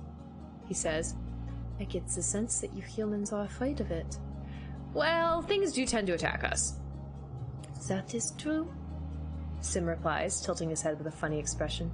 Those attacks are not natural, if you may have guessed. Glow isn't dangerous at all. It's lovely. He smiles. Glow is a time of healing, actually. A time for the creatures of this planet to go dormant and reflect on themselves, and to strengthen connections with each other life forms. Of course, the planet repels you, he adds, raising his hand to stir a cloud of glowing spores drifting above your heads. You don't connect. You're like a burr lodged against its skin. Sim continues walking. I'm sure you have some questions for me, as usual, he says, his voice wiry. Is Noctilucent the one attacking us? Sim smiles and looks off to the distance. Ah, so you've met. My condolences. Their views are difficult to hold within myself, though I understand them implicitly. Noctilucent is responsible for invasive species management, Sim adds. So, yes, repelling you falls under their domain. The most obvious method, as you've noticed, is the yearly attacks. Though there are other, more subtle methods to discourage growth. Plague and famine, for example. Like the shimmer and the famine. It doesn't need to be this way, he sighs. Sim stops walking and smiles politely. Well, that is enough for now. The trees have ears, you know. Ooh, you still have bubbles. Okay. Seriously, what is up with the wormhole? Sim laughs. Just like that. You'd like me to unravel the mysteries of the universe for you? Suffice to say, I don't think you could fully understand it, even if I explained everything I know. He looks up at the word hole with a thoughtful expression. Truthfully, the wormhole is older than this planet, he murmurs. It operates on a level of space and time that are beyond even my comprehension. The universe is impossibly vast and unknowable. I'm sure you've already noticed it's related to your foresight, yes? He asks and you nod. Your dreams, if that's what they are, always seems to get worse in wet and glow when the wormhole is close to the planet. Many individuals, such as yourself, are sensitive to a wormhole's effect of time and space, fluctuations and eddies in their normal linear flow of reality. I have a blanket. My legs are cold, so I'm going to put my blanket on me. Think of it like an echo, only not your own. Think of it as a version of yourself stood in this spot and shouted, then moved forward in time before hearing their own voice return. You can hear those echoes, choices that person made, and events she experienced that may not come to pass for yourself. Interesting. So I can change the future? Sim tilts his head. Yes, but forgive me for being glib. That's not what makes you special. All living things can change the future simply by existing, he says. You see glimpses of what might happen as you do. Sim stops walking and smiles politely. Well, that is enough for now. The trees have ears, you know. Oh, is there no more in this direction? Okay. Yeah, okay, we'll do some of these. This area is dotted with huge circles of glowing mushrooms, each one about 1 meter in diameter. The bare grass in the center of the circles looks remarkably lush. Take a closer look! You crouch down to analyze the mushrooms. It's a species you don't recognize, but your holopalm reports that they live most of the year underground and only pop up during glow season. Cool! This close, you notice that the entire area inside the circle is sunken, and the grass has been flattened, almost like a footprint. But what would be big enough to make this? I don't know. You decide not to wait around to find out.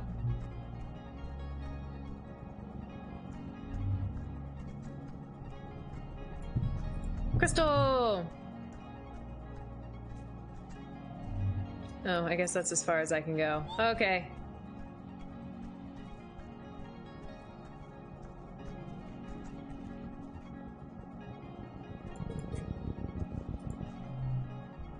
You're amazed at how peaceful it is out here. It's not what you expected. You stay out of sight of the watchtowers and slip between the mush trees. It's eerily quiet, as if the forest is holding its breath in anticipation. It's really pretty out here, with all the plants and animals glowing, especially the wormhole filling up the sky above you. We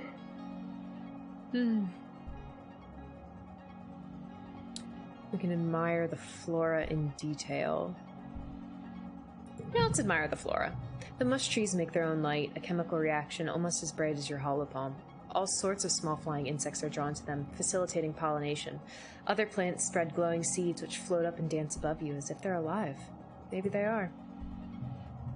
The gnarlwood trees have glowing bumps on them. Are those insects inside? You see something pulsing in there, like a goopy caterpillar becoming a butterfly. How strange. Though you can't see it, you've been told the wormhole high above is shining with ultraviolet light. It's invisible to the human eye, but absorbed and re-emitted as visible light by the flora and fauna around you. Your holopalm calls it a black light and says that people on Earth use similar, much more concentrated light as decoration. Even your clothes are glowing faintly. Clothes.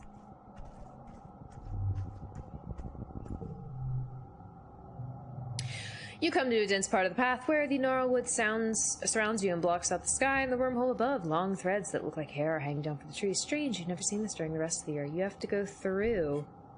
Take a closer look. The strands are sticky.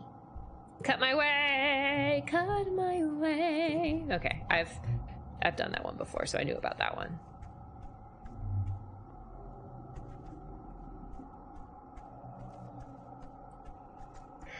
Is that it? Did I do everything? Excuse me.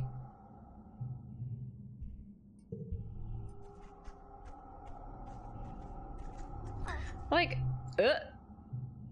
I feel like I did everything. Oh my god.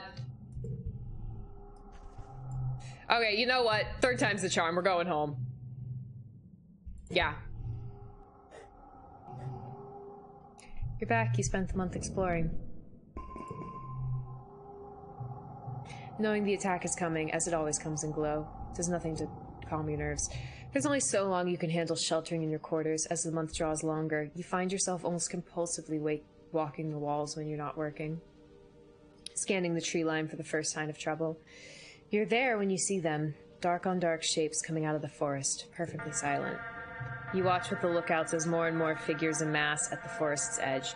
Minutes pass as the horde pushes into the firebreak, numbering at least, it must be in the thousands.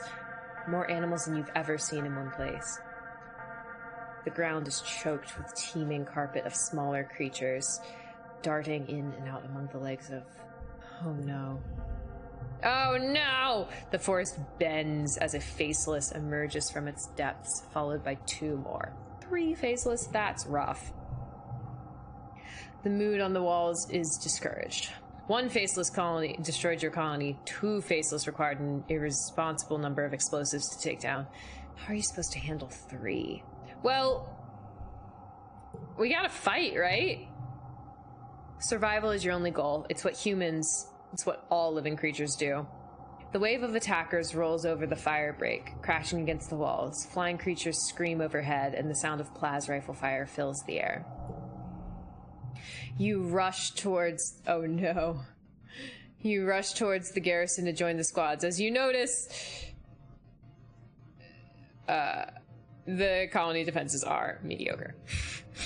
As you run, you notice the colony seems to be holding its own. Nothing has breached the walls yet, and it seems that the tide of monsters emerging from the trees has slowed. The colony looks evenly matched. The battle's not in the bag, but so long as the defenses hold, things look hopeful.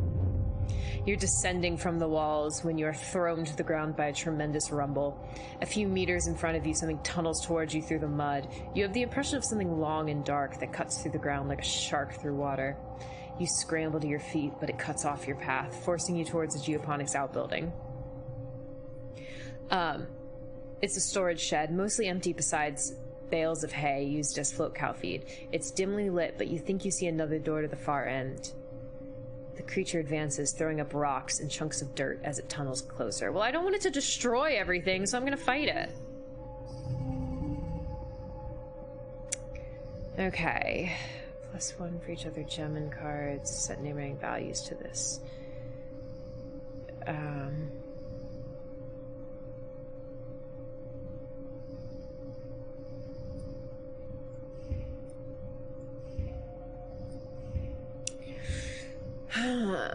+2 the cards with gems.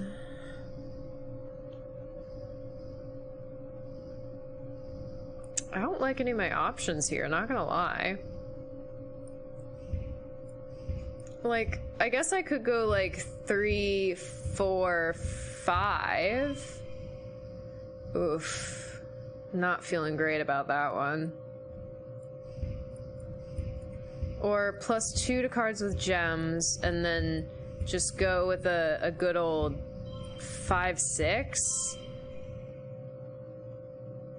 15. Wait, that's even worse, isn't it? Than if I just did 2, 3, 4. Okay. This one's not going great. +6 if card is. Oh, I like that. Oh, I thought it meant +6 to this. Okay. +1 for each gem on other cards.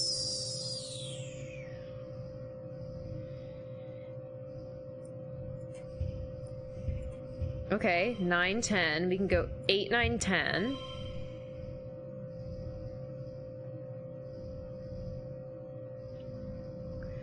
And I can do... Oh, that's actually less? Huh, I guess that does make sense. Okay.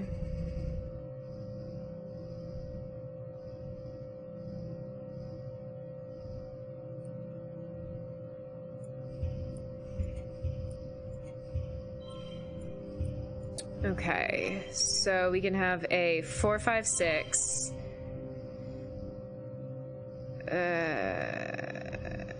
We can go 4, 4, 5, 6, then just throw a 9 in there. Ooh, plus kudos if we equal the goal.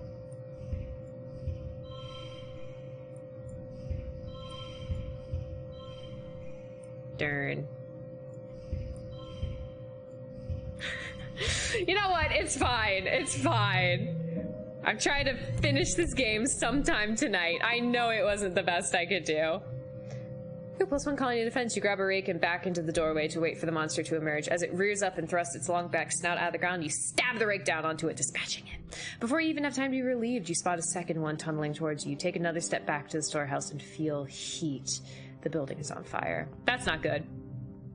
The dry thatch roof quickly ignites and rains flaming debris down on your head, filling the room with toxic smoke. The ashy heat is intense. You can feel it ripping the moisture from your lungs with every breath. You rush for the rear door, but the fire moves so fast. You're trapped as a roof beam collapses in front of you. You hear a cracking noise, then just pain, and a noise like a bell. The world goes dark. I think this is the prologue, right? This is what happened in the prologue?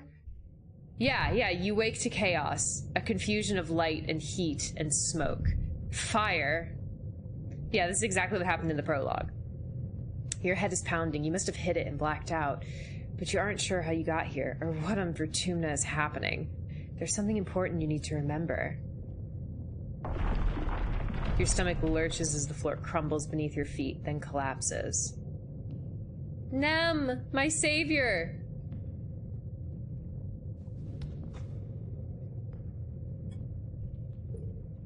Your body aches and your eyes burn from the smoke. A figure appears through the flames. It's your friend. Your friend? Wait, why can't you remember her name?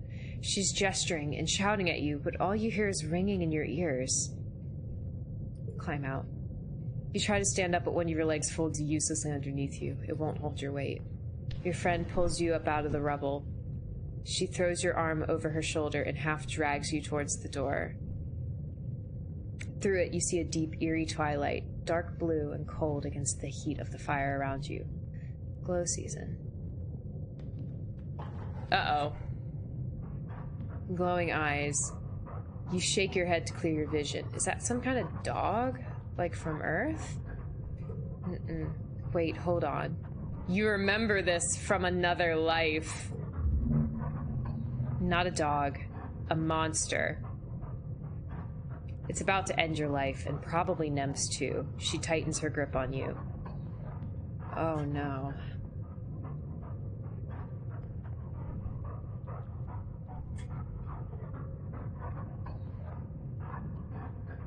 So if I shield Nem, it's just gonna kill both of us. If I dodge and fight, I might be able to stop it. I'm afraid it's gonna hurt Nem though. Dodge and fight. You shout a warning and push Nem to one side as you dive to the other. The beast roars and transforms into a towering horror, a thing that has haunted your dreams for years, but you're ready for it. You realize you've been ready for it your whole life. You distract the creature by hurling a piece of debris, which it catches in midair and grinds to bits with its powerful jaws. This gives Nem time to get close and zap it with her stun gloves. While the creature is immobilized, you jump in and finish it off with your plas cutter. You emerge from the inferno of the shed, burned and confused, but alive. Anemone smiles. It's good to be alive. Okay, I survived. You have your wounds tended in the medbay. Other soldiers there are in much worse shape, but at least the battle is over. Okay, so like we survived. It was long and bitter, resulting yet again in the destruction of most of the sawmills and arable land. The defenders managed to repel the Xenos before damage could be done to the inner colony, or maybe the monsters lost interest before finishing the job. It's as if the planet wants you to suffer, but doesn't actually intend to flush you off. Yet, anyway. But for now, you're just happy you survived to live another day. And that day is your birthday. By the time you've recovered, the suns have returned. It's your 20th birthday. You're a fully fledged adult now, though in many ways you already were and have been for a long time. You and your friends step out to greet the new day and start the rest of your life on Vertumna. I legit thought I was gonna die at the end of this story. Like, I thought her life ended at 20. You've reached your 20th birthday.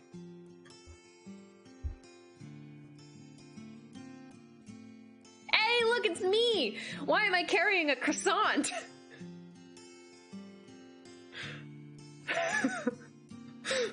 I'm an explorer, apparently.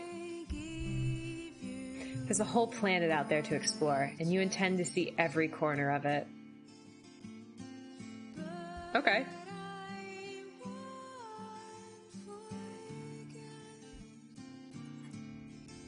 It's a dangerous planet out there, but also full of endless frontiers and new discoveries to make.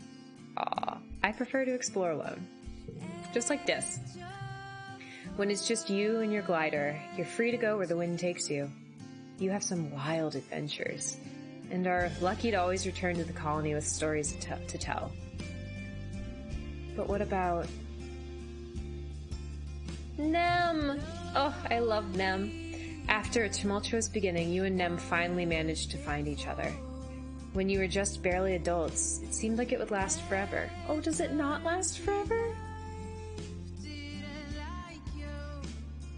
Nem becomes security chief once Rhett retires. Her training in defense means that the attitude of the garrison mellows in later years. And young cadets look up to her with admiration, never fear. Still, defending the colony weighs heavily on her. You watch helplessly as the endless, horrible grind of the yearly attacks takes its toll on her. When she turns to drink to help numb the stress, you're there to support her when she's ready to claw her way back out again. Aww. You're together for a long time, long enough that when you start thinking about having children, Nem isn't as hardline against it as she was before. She agrees. 2 children, an older girl and a younger boy, so long as she doesn't have to carry them herself. Early motherhood is hard on them, but luckily you both have Aunt Anne to help you raise your little ones. As long as the fog lifts, Nem's latent skills for caring for her younger brothers come right back to the surface. She's the most fun mom in the colony, always ready to play a game of sports ball or give a pep talk about a skinned knee. You give your son Nem's blue scale scarring enhancement too. He sports his scars with pride, just like his mom.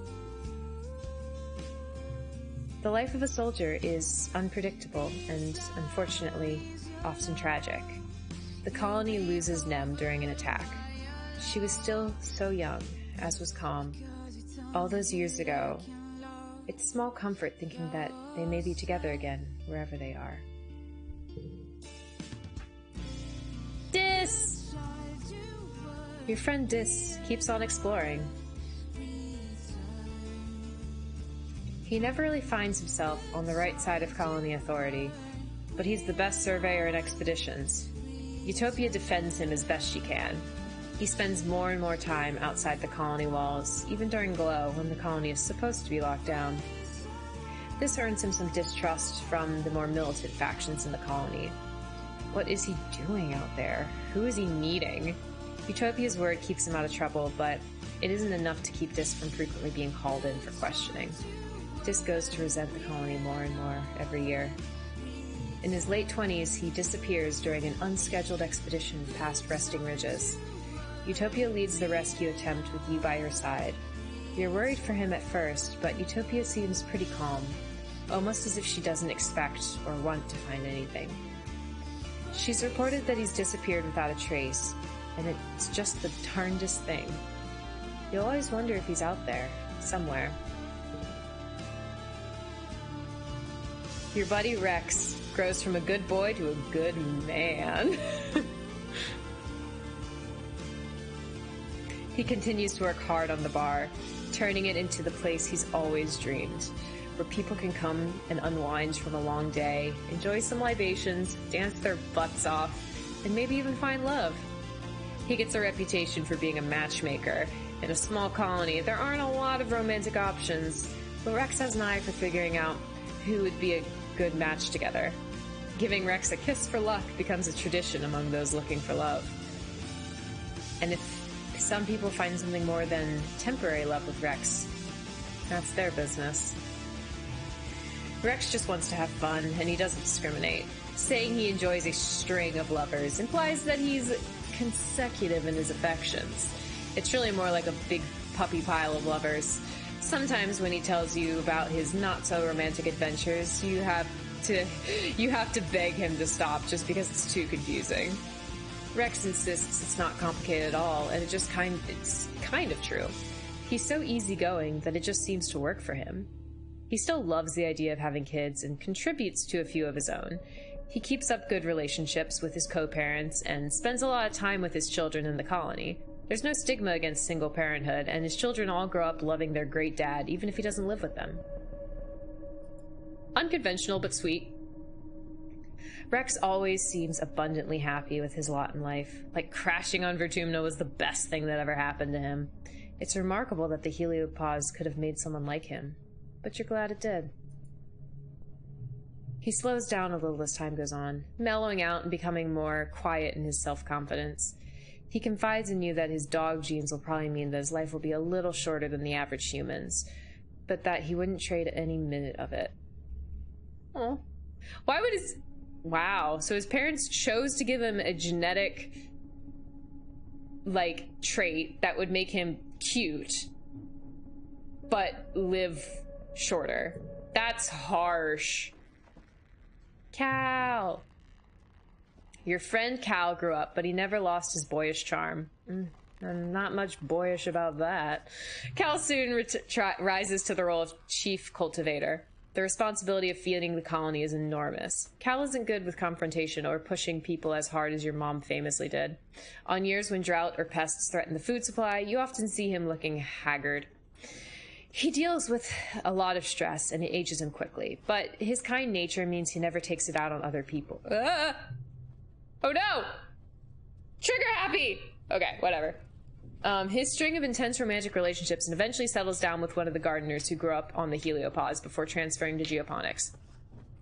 She's as dependable and friendly as he is, though as you get to know her on your weekly family dinners, you're often reminded of Anemone by the way she teases him. Together they have a tidy little sum of children, and that's the only tidy thing about them. Their children grow up digging in the dirt, eating bugs, nearly getting mauled by farm equipment, and having a great time being kids. Cal dotes on every one of them. Cal himself never gives up on trying to convince people to live in harmony with Vertumna. Though his family is his source of strength, he struggles with the violence that's necessary for the colony to survive. In his 50s, he's killed while defending geoponics during an attack. You grieve him deeply for many years. Symbiosis. The bridge between two peoples. Undying, never aging, ever patient Sim becomes as much a mystery to you as the rest of the planet. The colony continues to buckle under yearly attacks and unnatural disasters, but Sim never wavers in his passion to learn everything about humanity. Though he remains as cryptic as always, his affection for your species only deepens.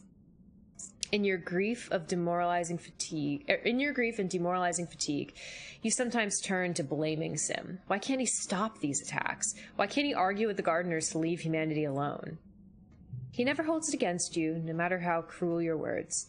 Every time you calm down, he patiently reminds you that his dissenting voice is one of the only reasons humanity hasn't been destroyed outright. Meeting Sim in secret makes you feel horrible sometimes, like you're being torn apart in the middle of this war. You love your friend, but the war takes its toll on your friendship just like it wears down the colony. You visit Sim as your job allows it, but over time, you see him less. He doesn't need to come to your rescue anymore. You're an adult now, and you know what you're doing out there in the wilds.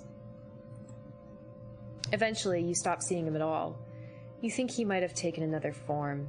Maybe he's moved on from humans to study some other animal, or maybe the gardeners have given up on understanding humans. The attacks only grow stronger every year. Dad! Your dad never really recovers from your mom's death. He tries, but his smile just isn't the same. He continues to carry the weight of feeding the colony on his shoulders, ranching and farming and analyzing new native plants. trying to find better ways for humanity to thrive on Vertumna. The attacks on the colony destroy his progress every year, and the stress ages him prematurely. You watch your father grow weaker under the strain until one day a sudden heart attack claims him in his field.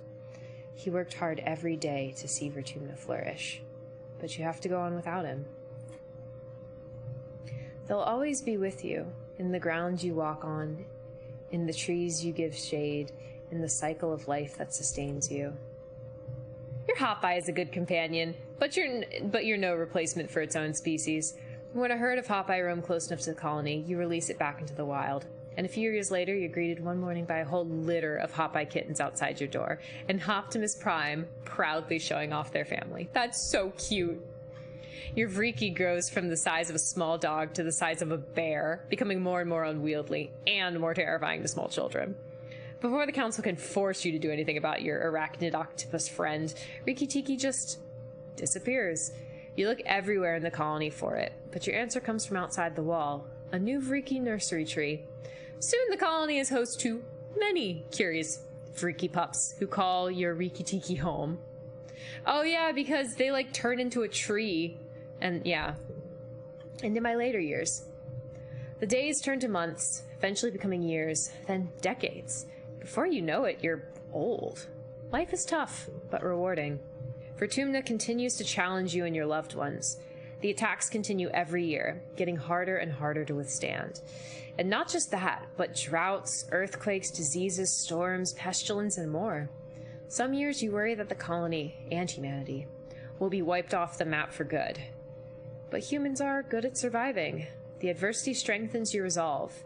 You mourn that you're dead, celebrate your births, and keep adapting to whatever the planet throws at you. This is your home, for better or worse. You do what you can to make it a good one. Eventually, death comes to you, as it does to everyone.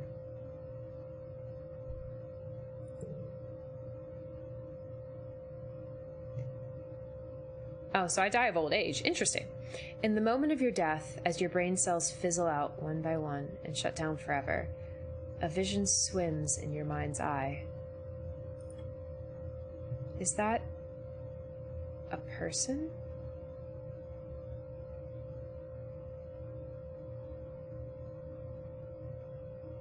Is that like a super old Utopia? Kind of looks like Utopia.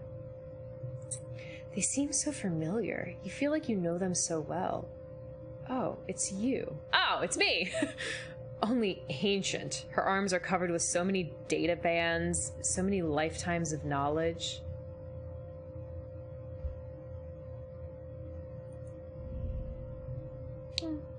I look happy. The ancient you speaks without moving her mouth. Not in words, but in something like pictures. Still, you understand. She smiles.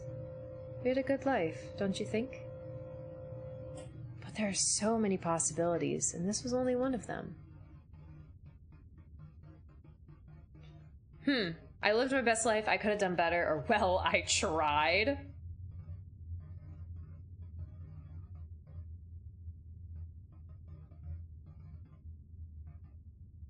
I'm gonna take like the optimistic approach and say I lived my best life because like it's like not like this is the best I could have done, but like it's a life I lived and therefore it's the best life, you know? Like it's the one that I lived.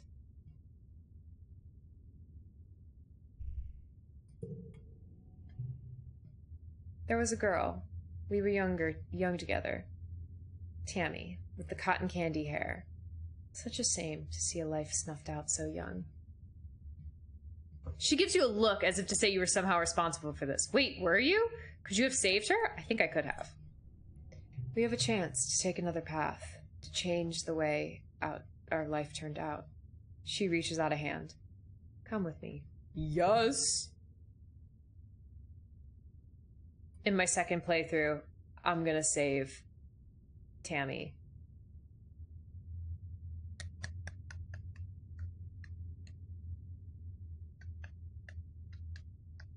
Such a good game. paintings gallery?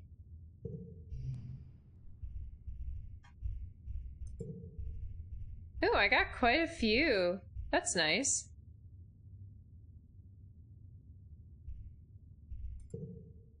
Ooh, oh, there's a couple backgrounds I didn't get. Only a few, but a couple. Cards? Oh, there's still a lot of cards I can get. I mean, that makes sense. Chivos, what the heck is that?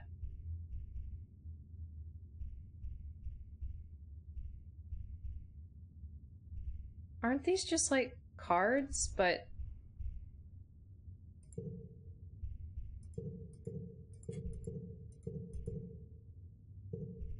Oh, these are achievements. Chivos. Achievements.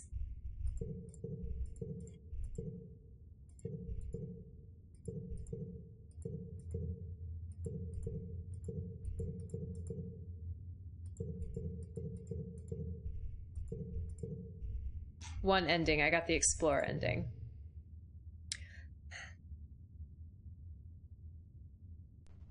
Okay. Oh, interesting. I can click on that. They're hyperlinks! That's so cool!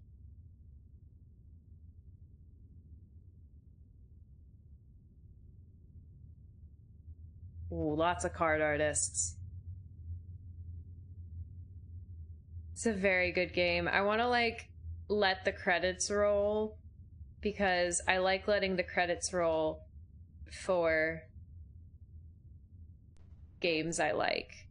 But also, it's almost midnight. And I'm tired. You can see it in my face, I'm sure.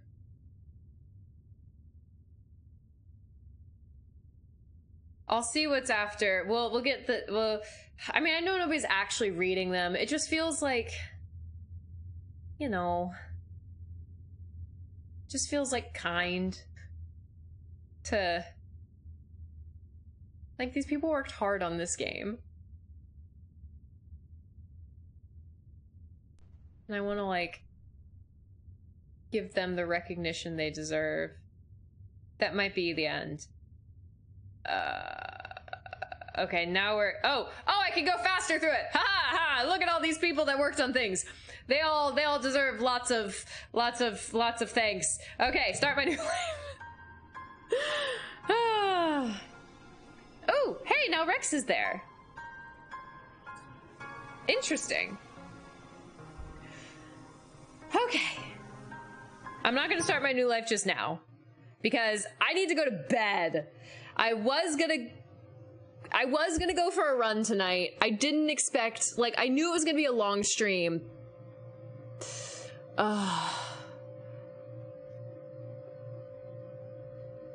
It's almost midnight, and I have to go to work tomorrow. I really need to go for a run.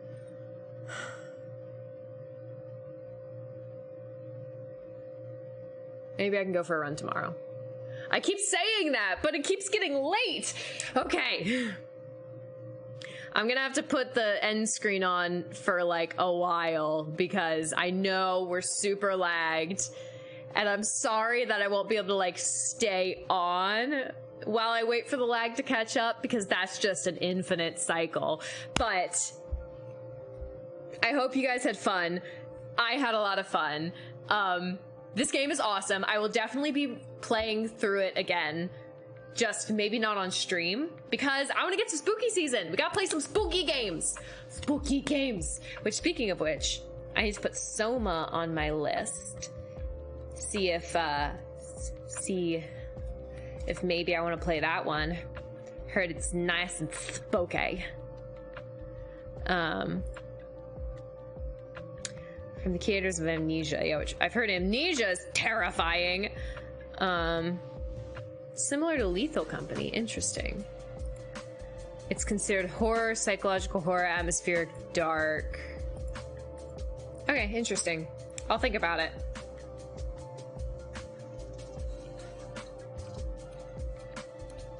Okay.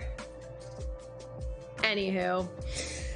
This has been lovely. Thank you for hanging out with me. I am gonna sign off, but don't worry, I'll let the stream ending screen play real long so you guys can catch up and see the ending of the game. Which by the time you see this, you'll have already seen the ending of the game. But you know how it is.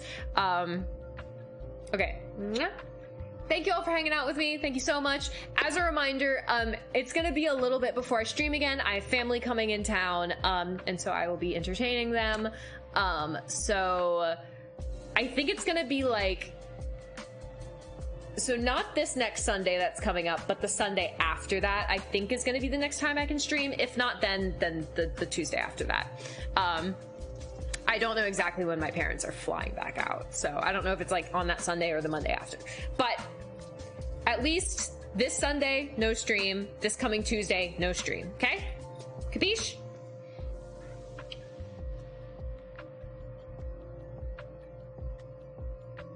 I have to get better at these hearts. For how often I do them. What's the one that people do like that? Anywho, okay. Bye everybody. I'm just dragging my feet at this point. Bye.